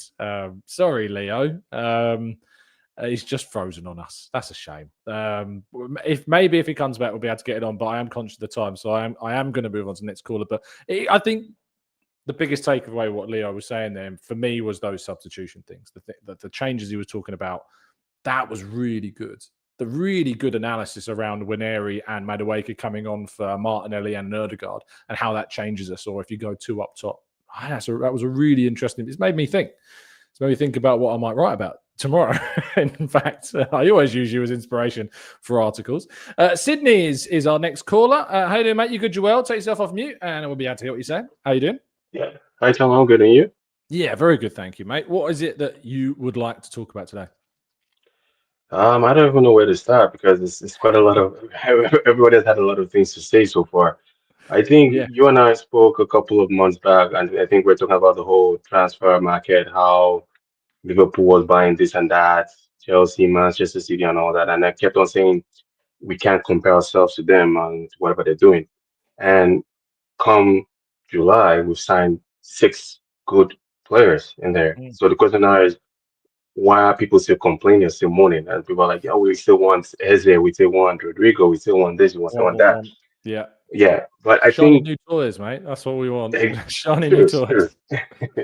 I still feel like we're definitely going to get probably an Eze, and if maybe more outings leave the team, then probably I won't be surprised if we get another player in there. But that, again, that is based on how much outings we're getting out and how much we're getting back in. That's where I see it. But then again, I can't. When people say, "Oh, look at Liverpool, they're about to sign Isaac," yes, let's say they get Isaac. Yeah. I don't feel like Liverpool is balanced in that term, because yes, they might have a very good attacking front, but definitely defensive wise, they're really not that strong. And then let's look at Isaac's history in Newcastle. I think he has missed about 30-something games due to injury. 39 games. Imagine that. So bring that to Liverpool and let's see how that goes. And then you talk about bringing. I know some people are making comments by, why don't we just go and get Isaac? Then we don't need Eze or whoever. And I'm like, okay, say we get an Isaac for 150, which is what they're quoting for. Don't you think we would have missed out on some of the signings that we made in terms of our center back / right back / left back, or Norgard or this. So at the end of the day, the club did what they felt was the right thing, which is build the squad and make sure you have backup, adequate backup.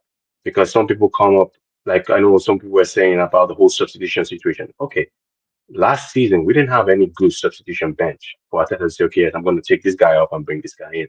That wasn't possible. And I kind of understand that. I play FIFA some of the time, and I can bet you it's very difficult to sell players when you feel like, yeah, what the hell do I have on the bench? I'm just going to stick with this person. Even in the video game world, it's hard. Exactly. So imagine how the manager thinks about that, right? So it's not that easy. So people sometimes, I can see some people coming out like, oh, I think some people were making arguments about how the club is spending money. Oh, you need to get, oh, we need an Eze, pay the money. And I'm like, it's a good thing you guys are not the guys managing this club, because you don't go to please and just go, I want this, and then they tell you, oh, this is £100, you just take. No, you don't do that. You have if it was up to some of our fans, we would have paid the €100 million release clause for Gyökeres rather than getting a 55 point whatever it is deal. I'll probably even pay more 100 on Six Sesko. Yeah, Six Sesko is better. Yeah, pay that 100 million. And that's the thing. You don't make purchases like that, because at the end of the day, when you do things like this, it backfires on the club financially, which then gives rise to more people coming out and say the club doesn't spend like big clubs. Now, I think was it Harry that was making a comment as to when we view how clubs like Man City, Chelsea tend to kind of bypass the financial fair play, like, oh, they sell club to this person, but it's their own indirectly and all stuff like that. And they feel like, okay, maybe Arsenal should do the same thing. And I'm not like, to a degree, I understand that if people are kind of bypassing the law, but I feel like 9 out of 10, such process comes back to backfire at some point. So would we rather do that now just for a short-term glory, and then when it hits us back and then we go, why did we do this? We should have just done this. It doesn't make any sense. So let's keep what we're doing, keep working towards. At the end of the day, I feel like when people say, oh yeah, Chelsea's team is better than our team, I don't think that's the case, honestly. No, our team is good. And I think when people kind of compare Liverpool to us, saying they didn't spend last summer and they won the league, I'm like, did you see the team that Liverpool had compared to ours?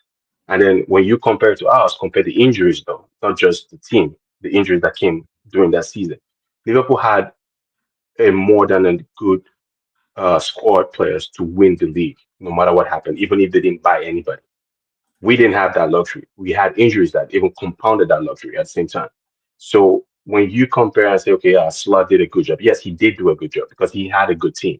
I can bet you that if he had come when Arteta came into Arsenal, I don't think he wins the FA Cup that Arteta won. I doubt it.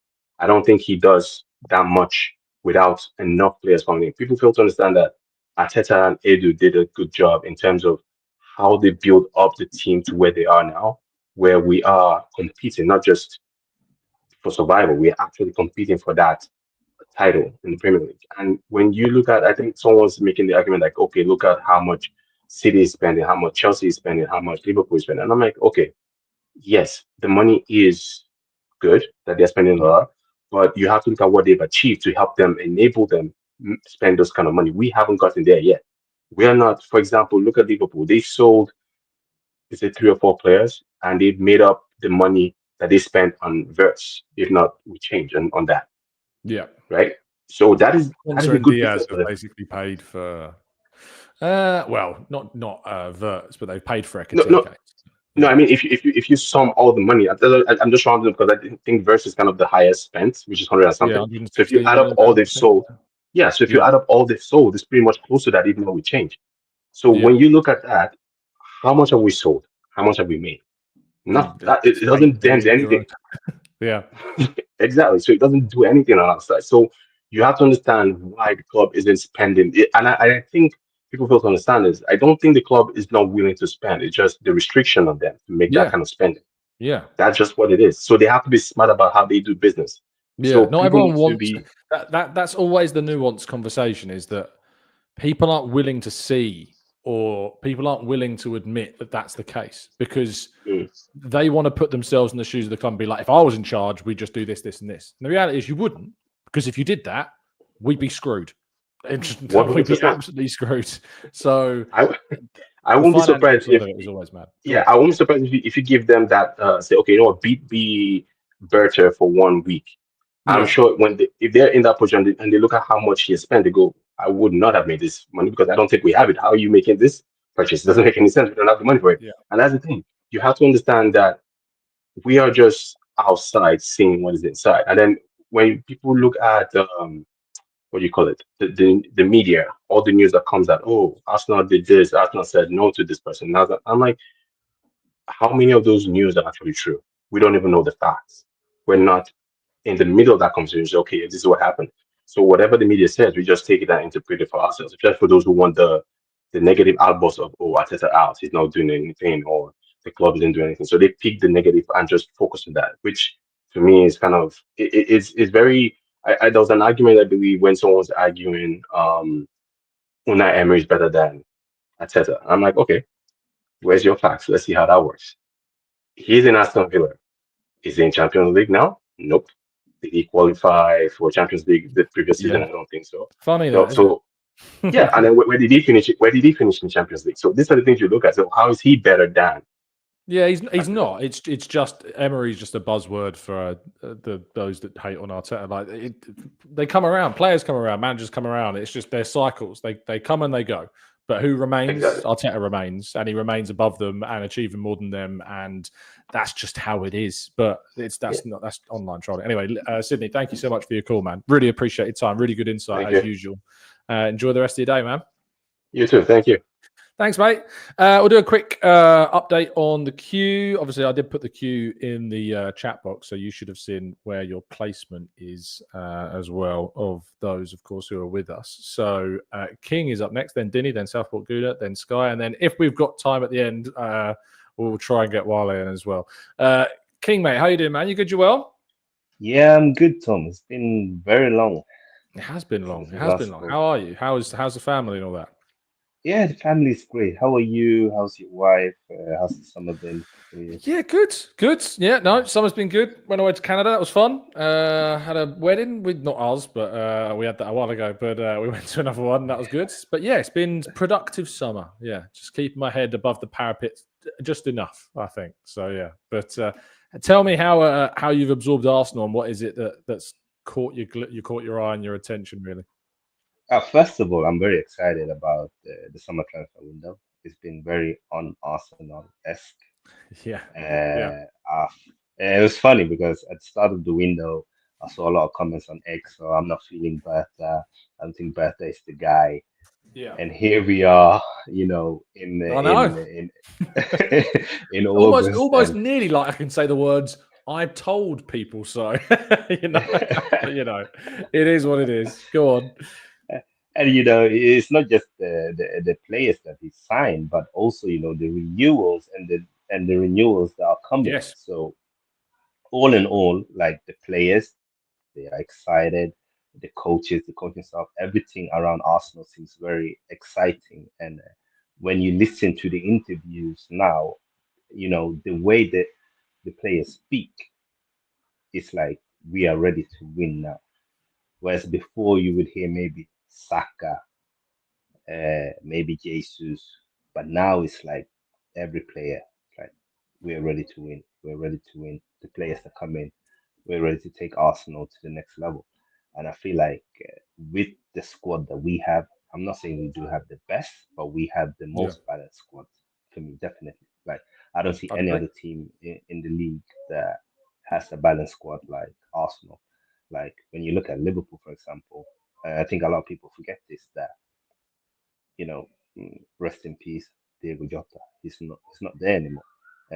Nunes, they want to sell him. Diaz, they've already sold him. That's three attacking players who start a lot of their games last season. So basically, the mainstay is Salah and then Gakpo, who was on and off in that team. So they've lost some very, very good attacking forces. Yes, they brought in Ekitike, but he's an unknown. He's a talent. Don't really know what he's going to do. Talent, yeah, but he's an unknown. We don't know how he's going to settle in the country. We don't know how he's going to settle into their system.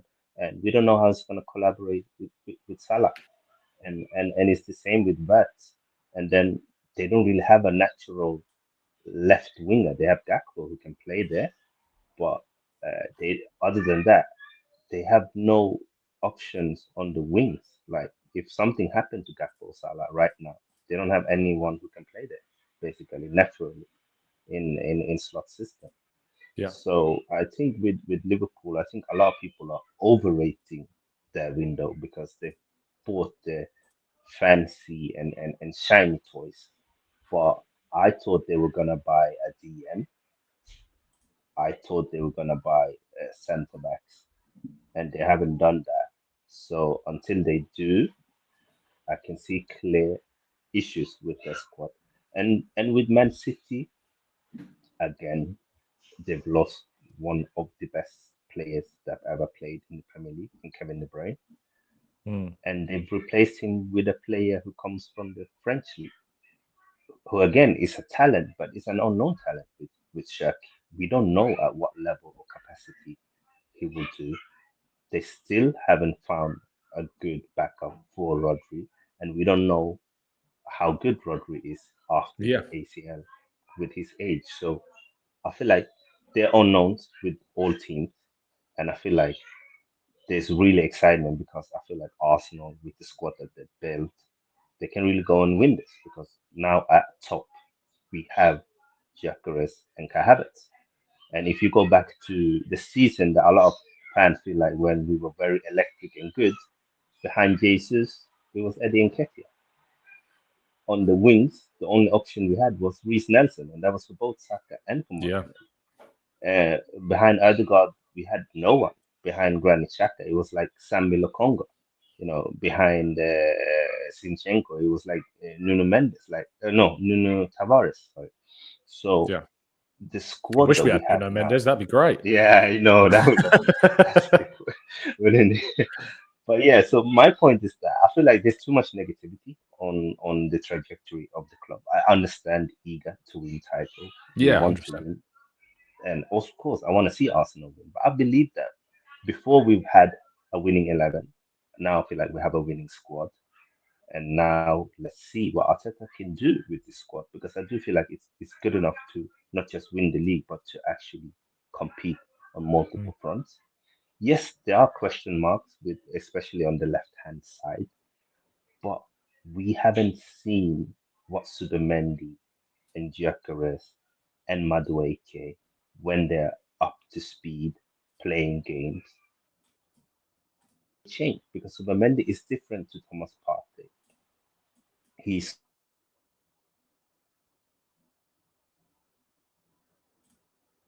and even help players like Odegaard to stay higher up the pitch and Rice stay higher up the pitch. I got this. I can do the build up myself. So just having someone like him central on the pitch, I think will help the balance in the team. Yeah. And we know that Gyökeres wants to drift out on the left.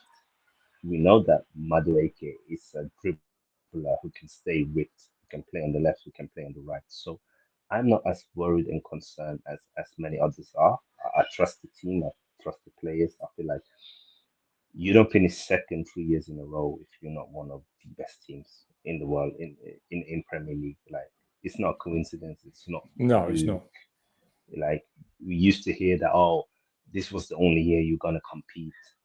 We keep on competing every year, even with the injuries we had last year, even with having like Tierney have to play and come in and Champions play League semi-finalists should have got to the final, really. Yeah, you understand. So for me, Tom, I can't get behind all the skepticism and the negativity when I've seen the club do what they've done this window, the quality and the volume of players we brought in, and they still want to go out and get one of my favorite players in Everett Eze.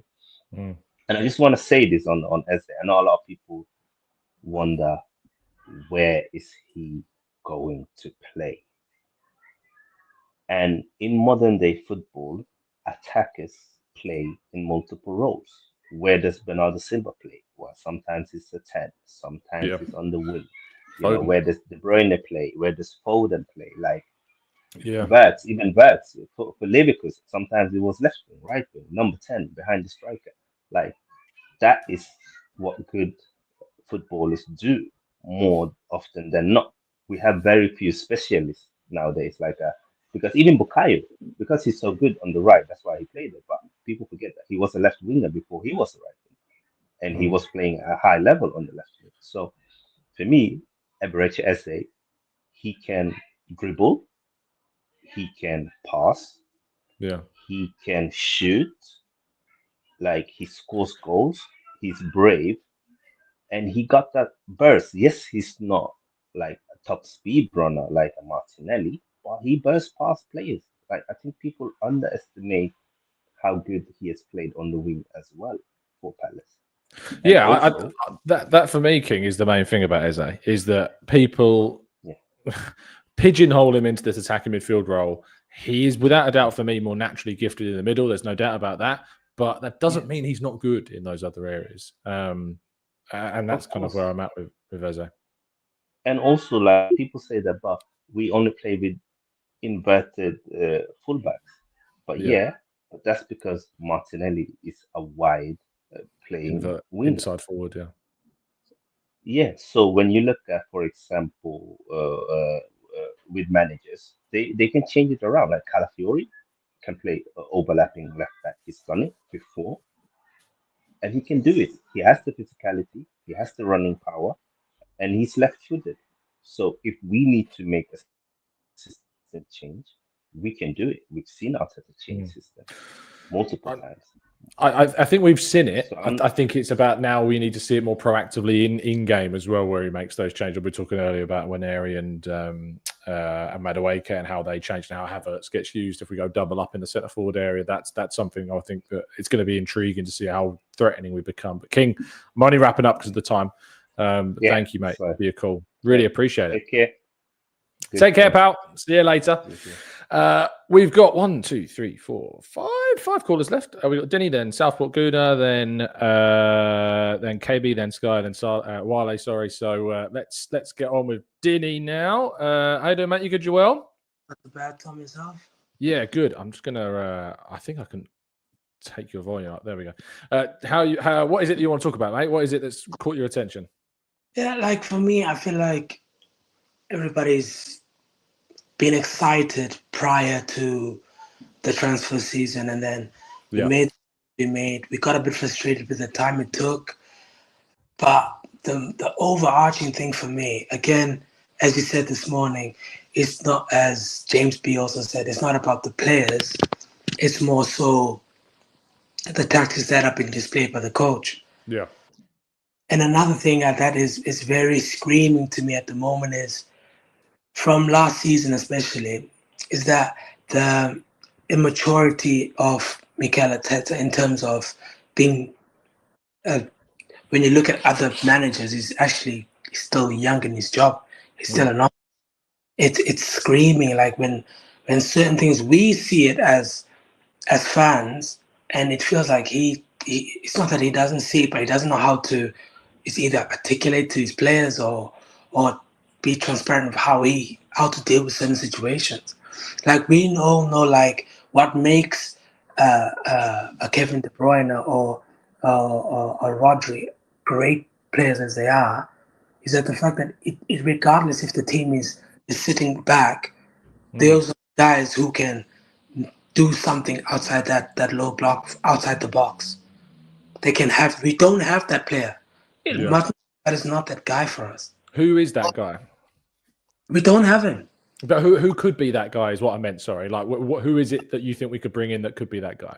The only person I've seen so far, it has to be Eze. Yeah. But again, you bring Eze, we're all looking at putting Eze, playing him on the left. Because now if you're playing Eze on the left, then it's going to be kind of tough for him to... I don't know. Maybe. Where do we play him then to get the best out of him? Like, how do you see him fitting him into 11 where we get the best version of him? The only way you could see him being the best is him and Odegaard playing together. Yeah, so playing him instead of Rice, basically. Yes, I think, again, you cannot afford not to have Rice in the team. Well, you could move Rice into the 6 role, potentially. And then what happens to Zubimendi? He's in the bench. Well, that's the problems of a big team. That's the problems of a team that compete at the top level, is that you leave big players out. Man City leave out £100 million worth of Jack Grealish pretty much every single week, these days. So that's what happens. I think, and again, there's the stigma of that Rice is not press resistant. When he can't build the ball up from the back. Well, he beats the press quite often with how he drives the ball forwards, but he's not like a progressive passer necessarily of the ball in the same way. Which would force Martin Odegaard to come deep, slowing the play, and it defeats the whole purpose of what you're trying to do. Do you know what I mean? So, when I see the appointments that he's made, it's nice to see the players, but I'm thinking, so what's his plan? And one thing I've seen so far in the preseason that he's doing different from last season is hoofing the ball forward. And I'm thinking to myself, is he hoofing the ball forward because he wants to use Kai Havertz? Yeah.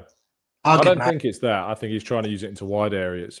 You saw it with Saka. They played a few long balls behind to Saka quite often. I think I hope he mixes it up. You know what I mean? It's not like this is our thing now. You know what I mean? If the team is going is pressing us, we go we do what I've seen. But again, as soon as it goes low block, it seems like there is no out for us. There's nothing, we can't maneuver that. Yeah. That's my worry about this. Yeah, me too. I have it as well. I think that, the last season low blocks were a real big issue. I'm hoping that the Gyökeres and Madueke in particular. Madueke is a really interesting profile for me to see what he can do, because he is a player that can beat a player. He does beat his man. He does get beyond. And if he's on the left and doing that, it means you're going to get cutbacks. And Gyökeres could feed off those. So I'm curious as to see what kind of... I'll ask you this, though.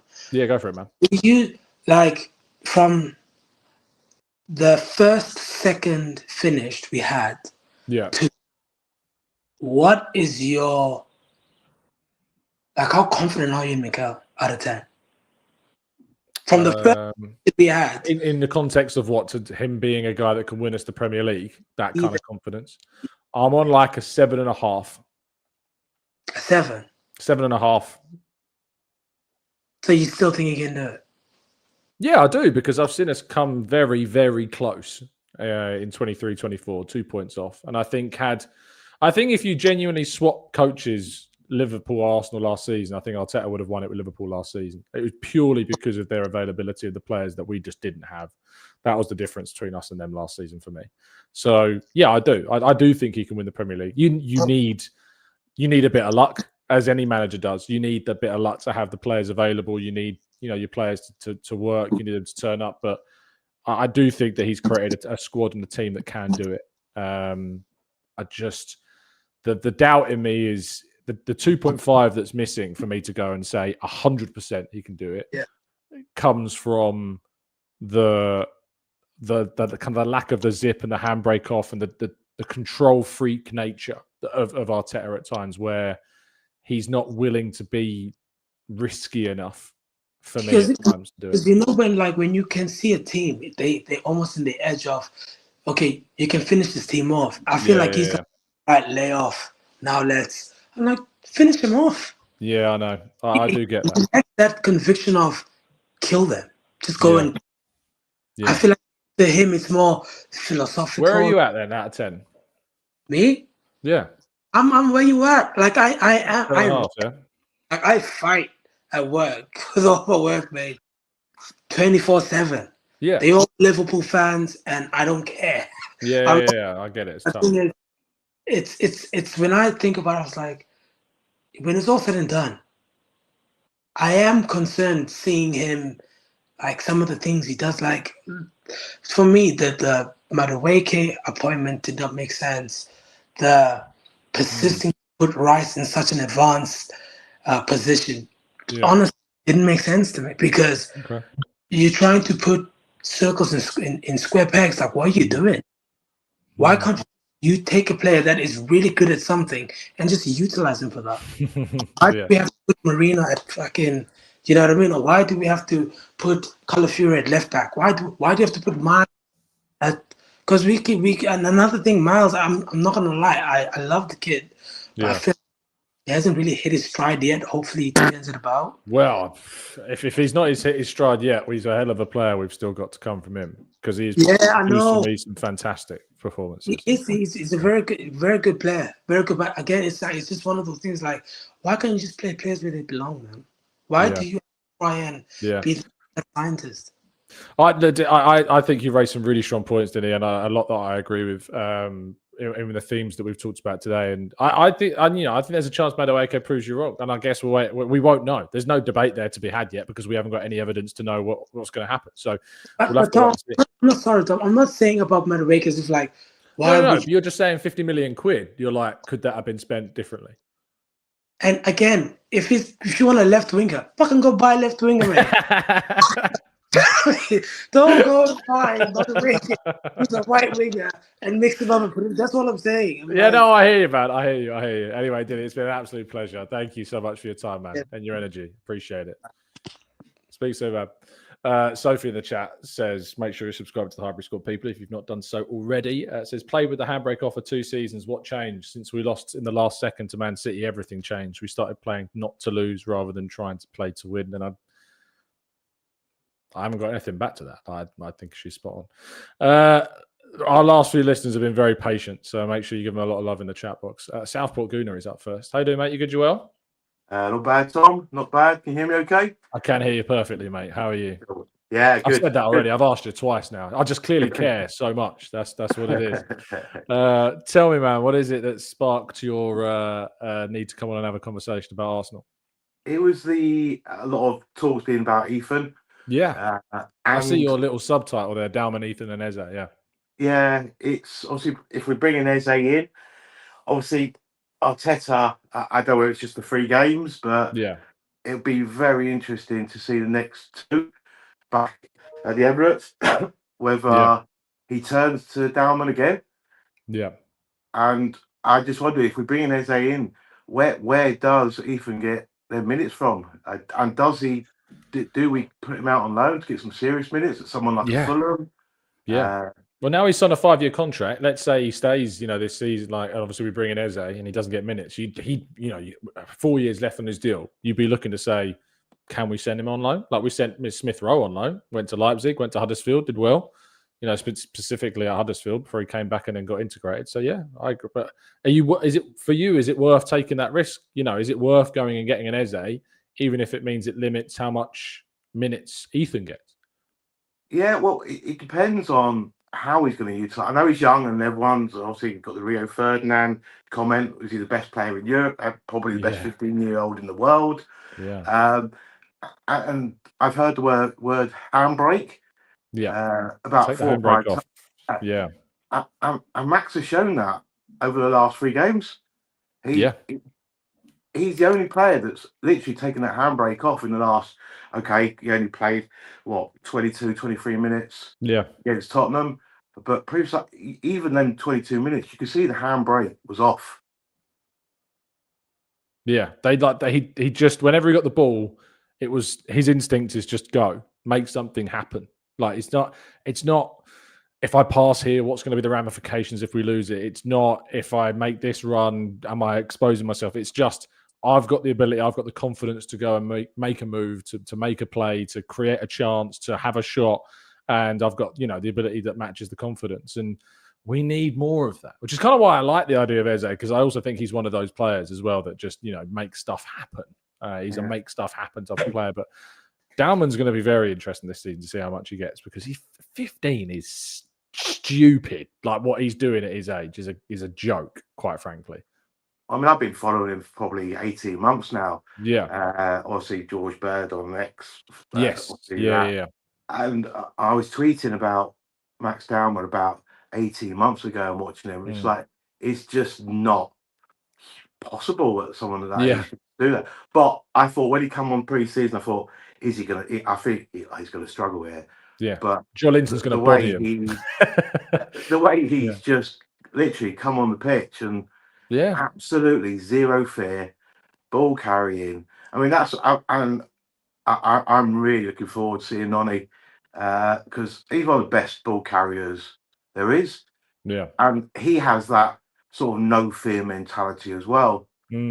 I think that's what we need. We seem to be, we get into that final third, and you can almost picture last season and yesterday against Tottenham. It was the same. It goes out to Nelly, it comes back to Skelly, it goes inside, across, back, across, and no one's just taking a handbrake off and just absolutely attacking the defenders. But you saw that straight away, and Nani does that, and I do think he's potentially be brought in for this left hand side, and I think again Nani, it would. I think you're not going to pay that sort of money for him to sit on the bench and give him 20 minutes here, 20 minutes there, and hoping Saka might get injured. I just. We hope not. No, but I think that's the balls. And don't get me wrong. I think this window. I mean, I was a season ticket at Highbury. Moved up north. Still managed to get to a lot of away games. Brilliant. And this is probably the best window, the most intelligent window, should I say? Not the best, but the most intelligent window that we've had. And it's tip your hat to Berta and some of the money he's paying for these players. Mascara at like 13 million and Norgard at 9-10 million. He's doing a hell of a job, and that's why I got a bit sort of.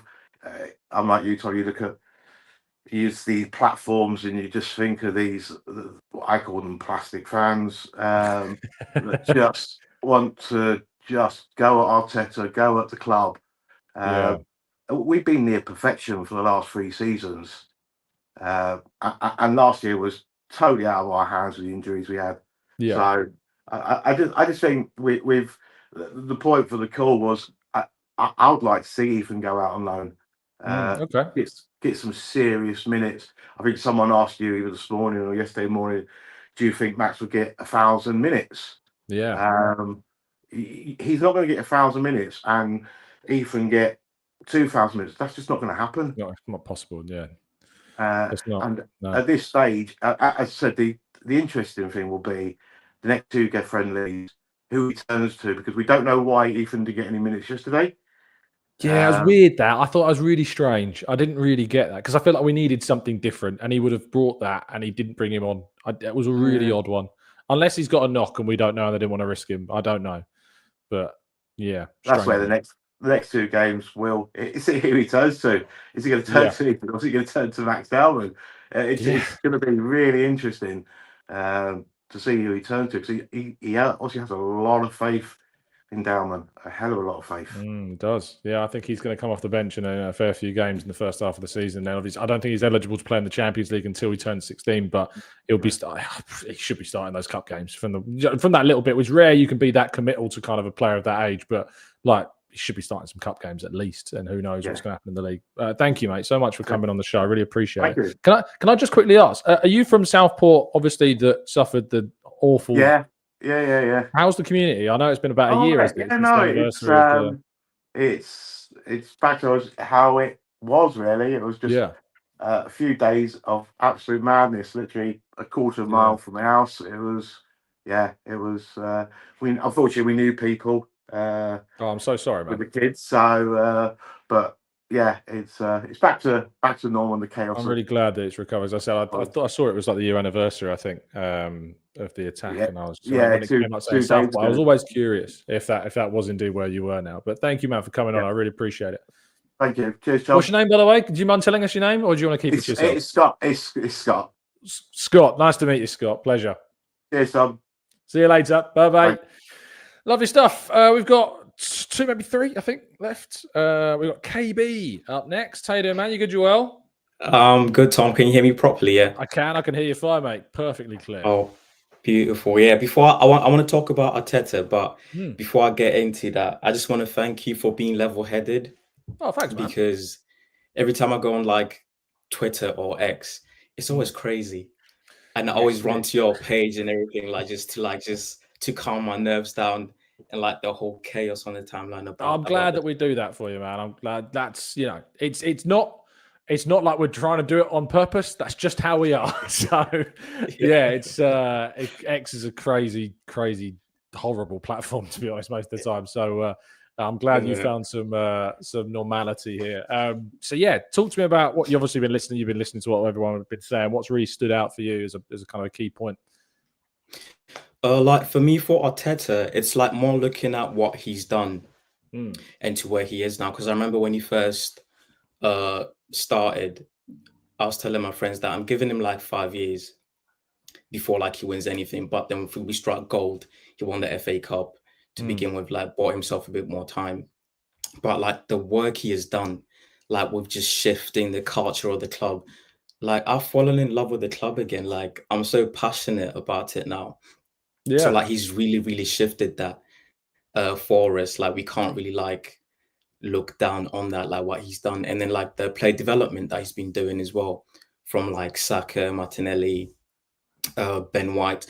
I mean, like even when Ben White came, like there were a lot of question marks, but he knew what he was doing. And then we only need to look at Ethan and MLS just from last season, like how he's developed players. Like even Lewis Skelly has said, just talking to Arteta, who convinced him to like do that switch from midfield to left back, which is like something that he's ripped the rewards now. Now he's like he's in the England squad, which is really good, and we have an identity as well since he's come in. Like it's completely night and day when you look at where we were before and where we are now. But even though there's like high praise for him, like he still has a lot to do, especially the in-game management, because I think that's where a lot of frustration is. Because setting us up, he sets us up nicely. Tactically, he sets us up good, but then it's just the in-game management where, forget the preseason. Like I know people are complaining that Saka played for 90 minutes. But in the league, people, mate.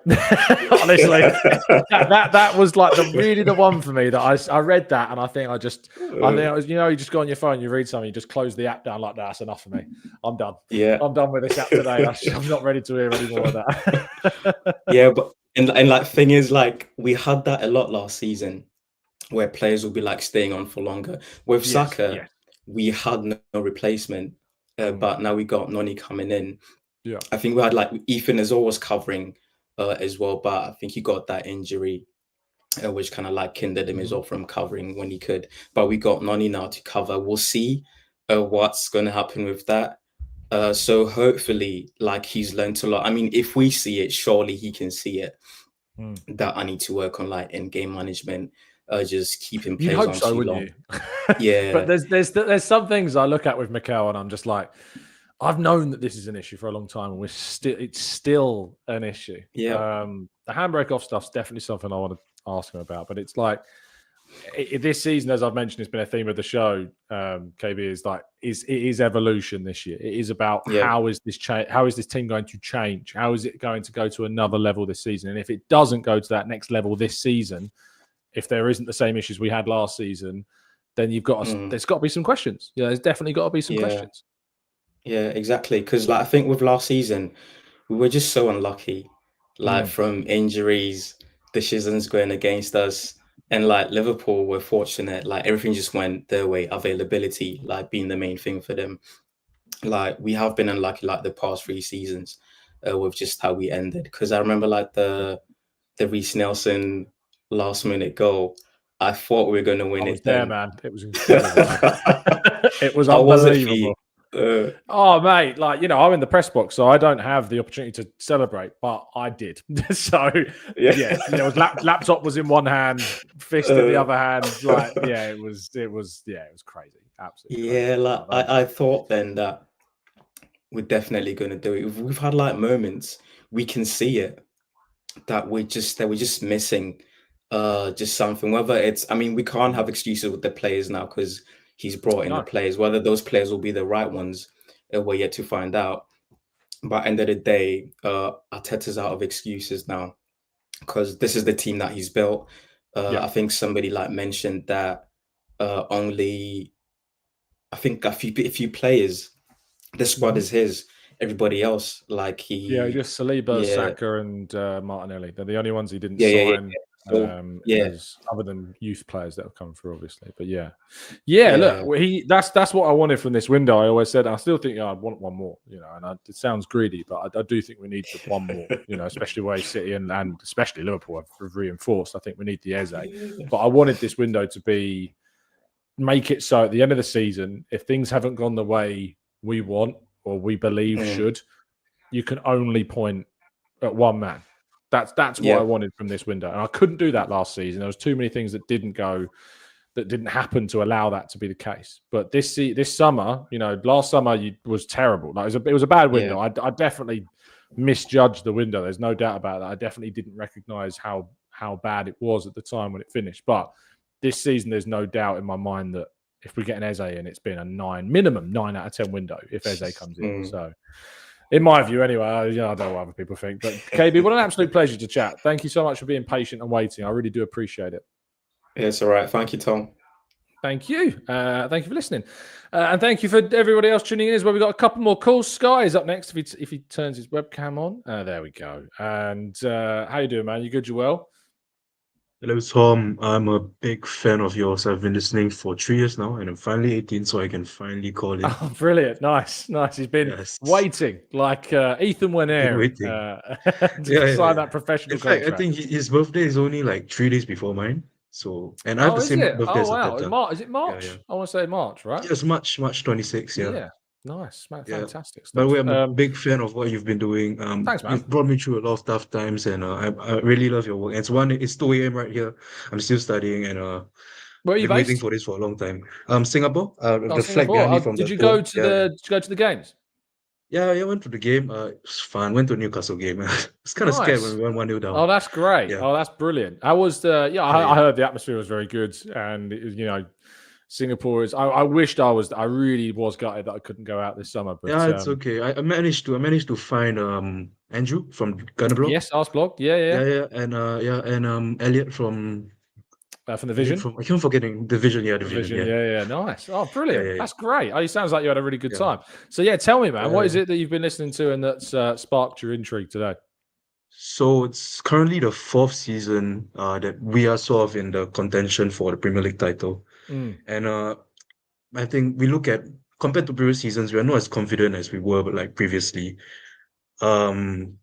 Look at like City and Liverpool, they've been signing major signings and players that everyone's like, wow, Frimpong, Words, and then City have Cherky. So it's hard to really still believe in the club. Are we really still confident in winning the major titles? What I have as my subtitle. And I'm not sure because it's kind of hard to believe in the club right now. I don't know whether why do you find it? Is it because we've not won for the last 5 years? Is that the crux of it? Yeah, it's because it's Arteta's 4th year really competing at the top level, and I mean, I really want to believe in the club, and I'm Arteta in all the way. Sure. But if he really doesn't, it's okay if you're not. I always get into this weird place where I feel like people, they're fans of the show, they like the show, they like obviously our opinions here. You can be a fan of the show and not agree with me. that is allowed. I mean, Yeah, I'm Arteta. I've been watching the team since I was 9 for half my life. So yeah. But you kind of fall into that category then of people that I was talking about before, where obviously you've just turned 18. So when Arteta first took over, you were just turning 13, and do you get how well do you think you remember Arsenal when Arteta first took over? I'm not gonna lie, I fell in love with Arsenal. My parents are United, and my family is all United, Manchester United. But I fell in love with Arsenal because of Ozil. I fell in love with Arsenal because of Ozil. Right. Remember, I was really young, and I just saw this magician in midfield. I was in love with the club. Oh, you were 6 years old when Ozil signed. Yeah, that makes me feel so old. Yeah. That makes me feel so. What was I? I was 18. Yeah, I was 18 when Ozil signed. So yeah. 6. That's a joke. Life is a horrible thing. Go on, keep going, man. Sorry, I keep. It's okay, Tom. You still look amazingly handsome. I'm not gonna lie. Yeah. I usually listen on Spotify, so I don't really get to see your face that often. Yeah, no, that's fair. Yeah, I mean, I know a lot of people listen on audio platforms. So, it's 5 years without a trophy. And I get that. That is a big thing. But is it Arteta? Is it the squad? What is it that's got kind of this barrier here for you that's stopping you from being confident? For me, it's really the squad. The what really like worries me is if Gyökeres like goes down injured during preseason. Like, forbid like what if Gabriel tackles him too hard, like Marino last season? Yeah. And what are we gonna do? Like, do we have a plan B? Do we have like something else to do? I know we are interested in Eze, but like I feel like we need like a superstar signing, and I really don't know who else we can get. I know Isak is like sort of hard to get right now because Liverpool are really interested in him. So yeah.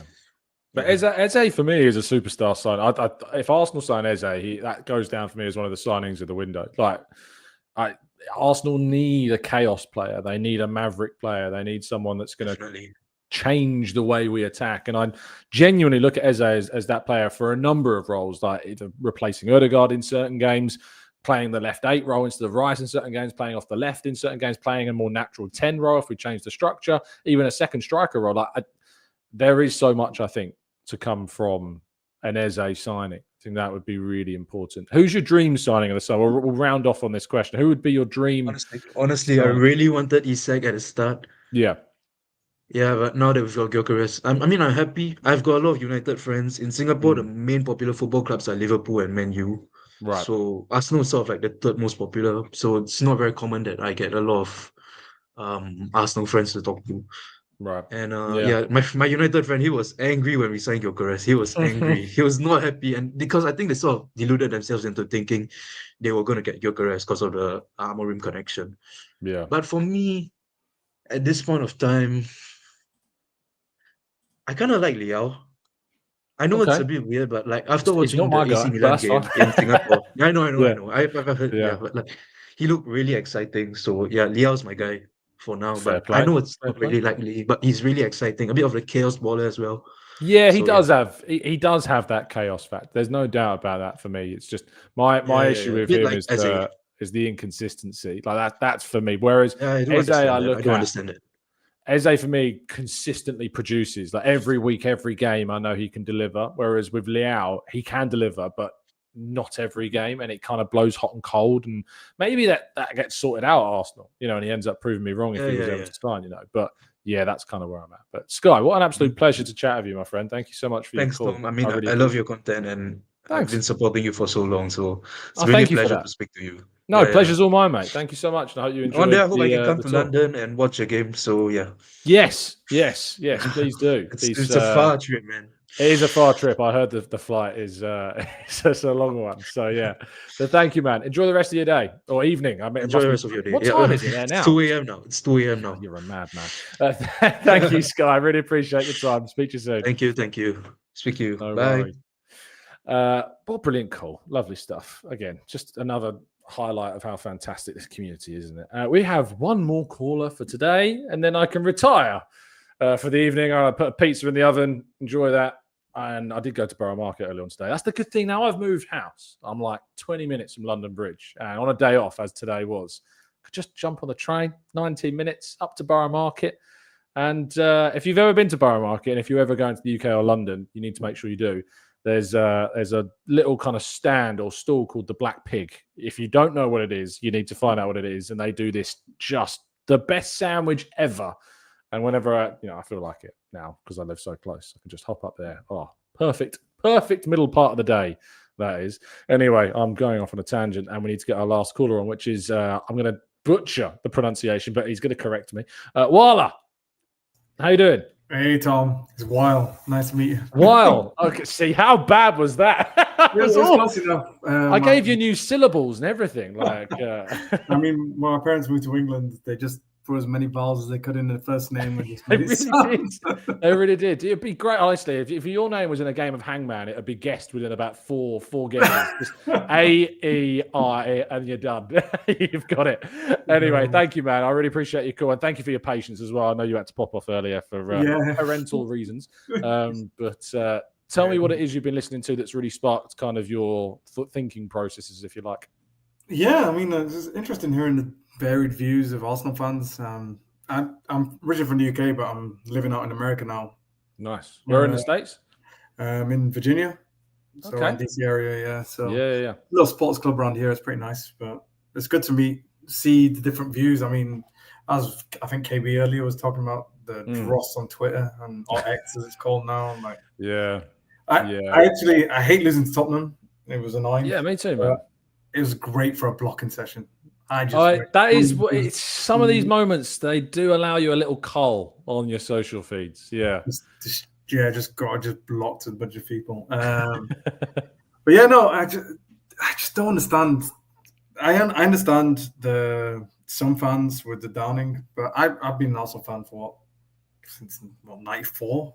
Right. Probably since I started watching football. Yeah. Ian Wright, I've seen Wenger years, how he changed everything and then how he declined. And then now we had those 6 years under Wenger where just every time I'd watch a big game, I grew up in Leeds. I got so many Liverpool United fans around me. I bet, yeah. Dealing with just getting walloped 5-0 every time, 8-2s. And now we haven't lost to a big six side in 4 years. This is the thing, 3 years, I think.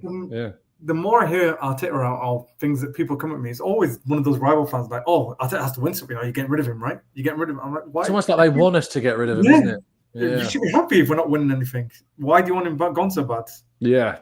It's a really good point. Like people get so wound up again about Arteta. Rival fans get really wound up by him. There was that clip around where Pedro Porro came over and pushed him. And there was like a viral clip going around where the Liverpool fan had tagged it on just like this guy is insufferable. It's like he's insufferable because you're threatened by him. Like you can't beat him. Yeah. Can't beat him. Klopp couldn't beat him for the last 2 years. Slot didn't beat him last year, even with half a team missing. Yeah. Like all I'm saying is if you compare our squad and how we're progressing, people talk about the money spent. I don't care about the money spent. It's not my money.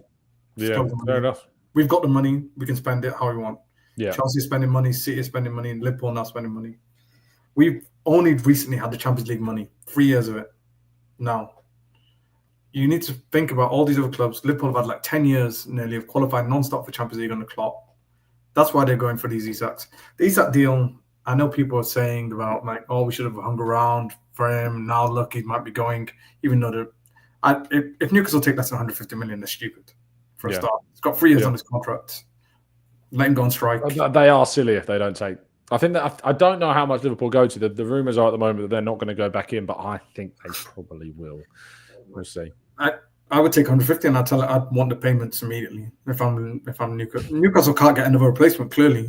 I'm hearing Ollie Watkins they're looking at. I think they think that Sesko is going to go to Man United. So even their main two choices, Sesko and Ekitike, are both chosen over clubs. So what's the point of having money if no one wants to come to you? When you have a world-class player and you've got Champions League and a World Cup year, he's eventually going to come back off strike. World Cup's around the corner. He's not going to miss that. So I think Newcastle will just hold out, let him buy his contract. But anyway, that's a whole... Now, talking about Arsenal, the few gripes I do have, I'm a bigger fan of Arteta, for a start. Yeah. I'm definitely Arteta in, always have been since he turned the club around. I mean, just everything, the way he's changed the character, everything. Yeah, the culture. The culture just reset. Yeah, just... Yeah, that last... is it KB, I think, who called in and said, he made me fall in love with Arsenal again. Like, yeah, 100%. Stuff like that. I completely fell out of love. I remember there was, even earlier in his days when he first took over and it was taking time to get hold.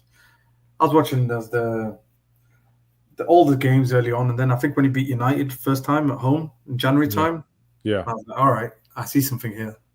And that's when I started watching more closely. Then, obviously, COVID, everyone likes to throw that in his face, how he finished 8th and so on. It's hard when you have players on a training pitch. Everyone navigates that in different conditions.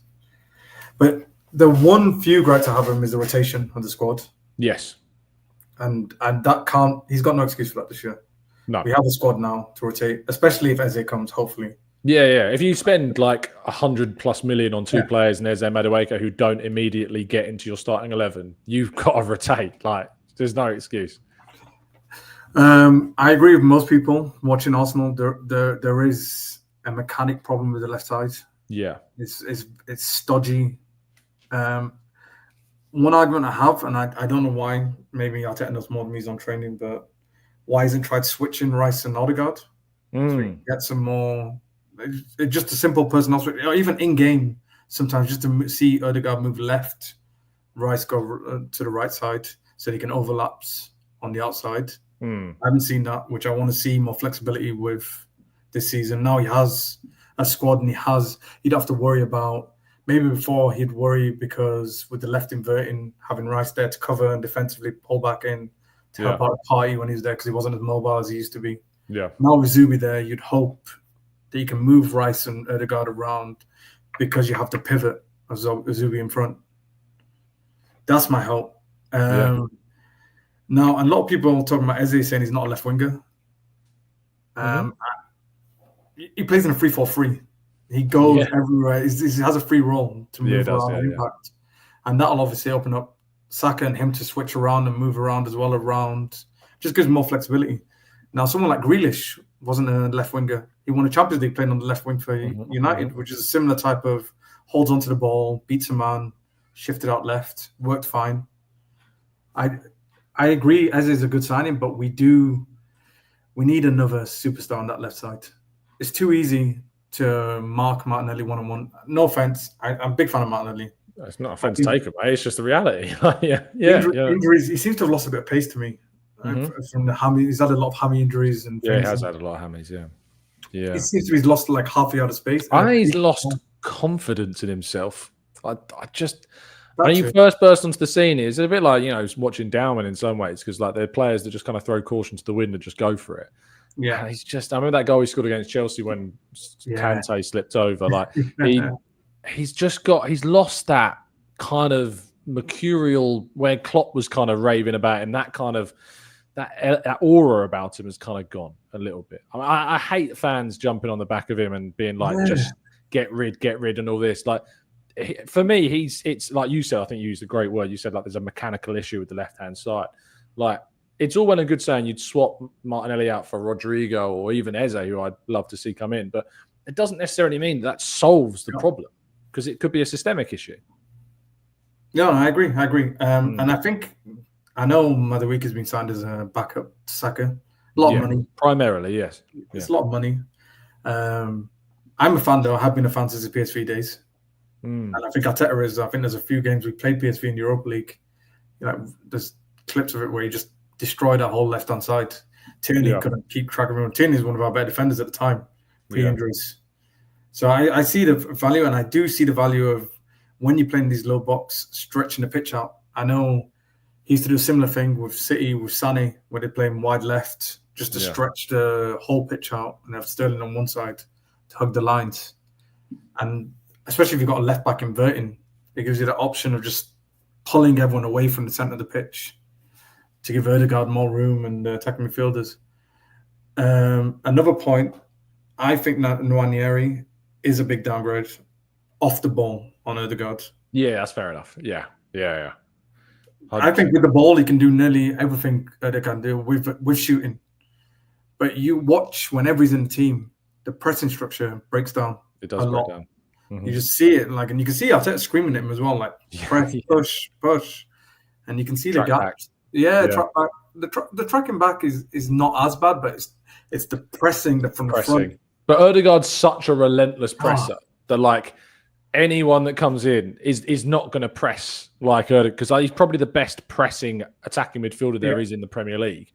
But maybe around the significant drop off. But that's because he's still young. That's because he's still learning, And you focus those are the kind of aspects of a player's game that mature and develop more as they go into their early 20s. So I'm not too fussed about that in terms of his development. I think that will improve.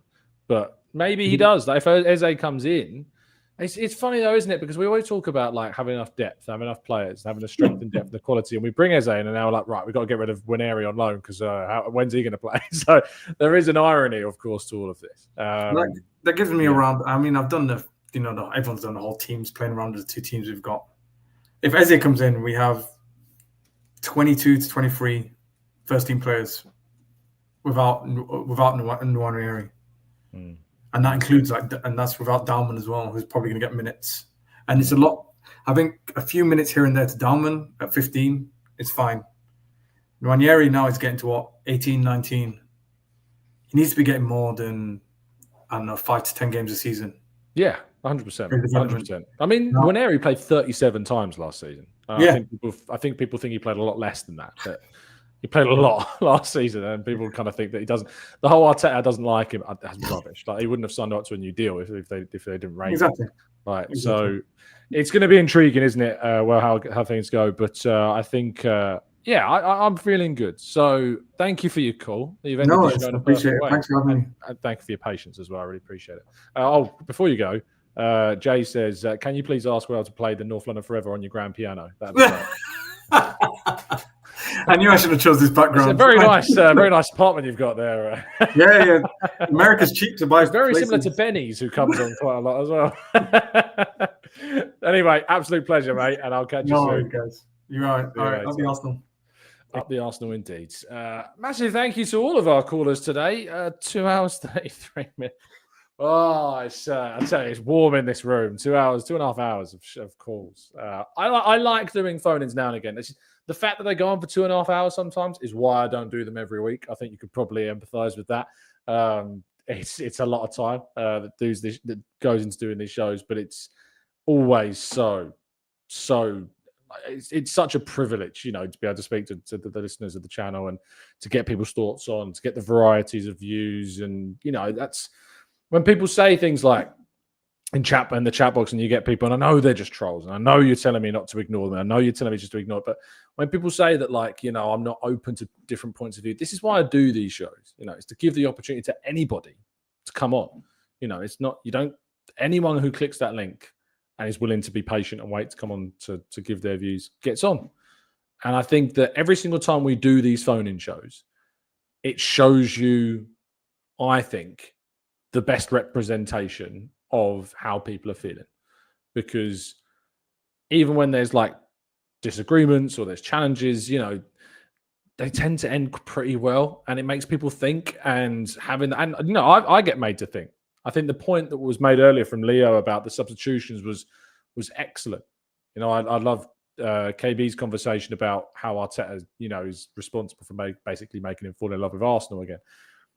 These interactions, and it happens, the wacky world that this is now, where we're in a situation where the channel's nearly reaching, 60 whatever thousand subscribers, means that when I bump into people who are listeners of the show, it happened to me the other day. I was at it's down in a little tiny town between Ashford and Faversham, and this guy comes up to me and he's like, he didn't even say hello, and he's probably listening, and he didn't even say hello initially. He just went straight into a conversation about Arsenal, and he was like, "Hi Tom, this," and I was like, "That's brilliant." Just so comfortable to just immediately go into a convo about Arsenal, and I love that. I mean, it's great. So thank you to all of you for listening. And I'll be back with you, of course, tomorrow morning, bright and early, as usual, 8 a.m. And we'll have to talk about the Eze situation. We'll probably talk about the Isak stuff quite a lot as well. I imagine that will come up quite heavily. We are on our way to 66, 67, 65? Let me check. 66,000 subscribers. So if you've not yet subbed, please do. And also, I did leave a link. If you haven't watched this morning's show, I was actually a little worried that we weren't going to reach 1,000 likes, but we have reached 1,000 likes, so we're fine. But in that show is a link to a unofficial season guide for the new campaign. Of course, I write for Football London and do a bit for the Mirror as well. So if indeed you want to get a guide, they're £3.50 plus shipping. The link to that is in this morning's show's description. So you can pre-order that. They come out on the 6th of August, and they should be available in supermarkets and newsagents and things like that. So go and give that a read. It's not just me; it's loads of different people that contributed to it. But it's like 48 pages worth of stuff ahead of the brand new season. So if you like that sort of thing and like the kind of print, physical copies of stuff, I certainly do. Go and order that if you like. It is available online. I'll be tweeting out at some point too when it's officially out on the 6th of August, but you can pre-order it now. Right, I'll see you tomorrow morning. Have an absolutely fantastic rest of your Friday nights or morning, or Saturday morning in the case of Sky, who's been on from Singapore at 2 a.m. But thank you so much to all of you for listening. Do drop a like, do subscribe, stay safe, stay well, stay happy and respectful, and as always, up the Arsenal.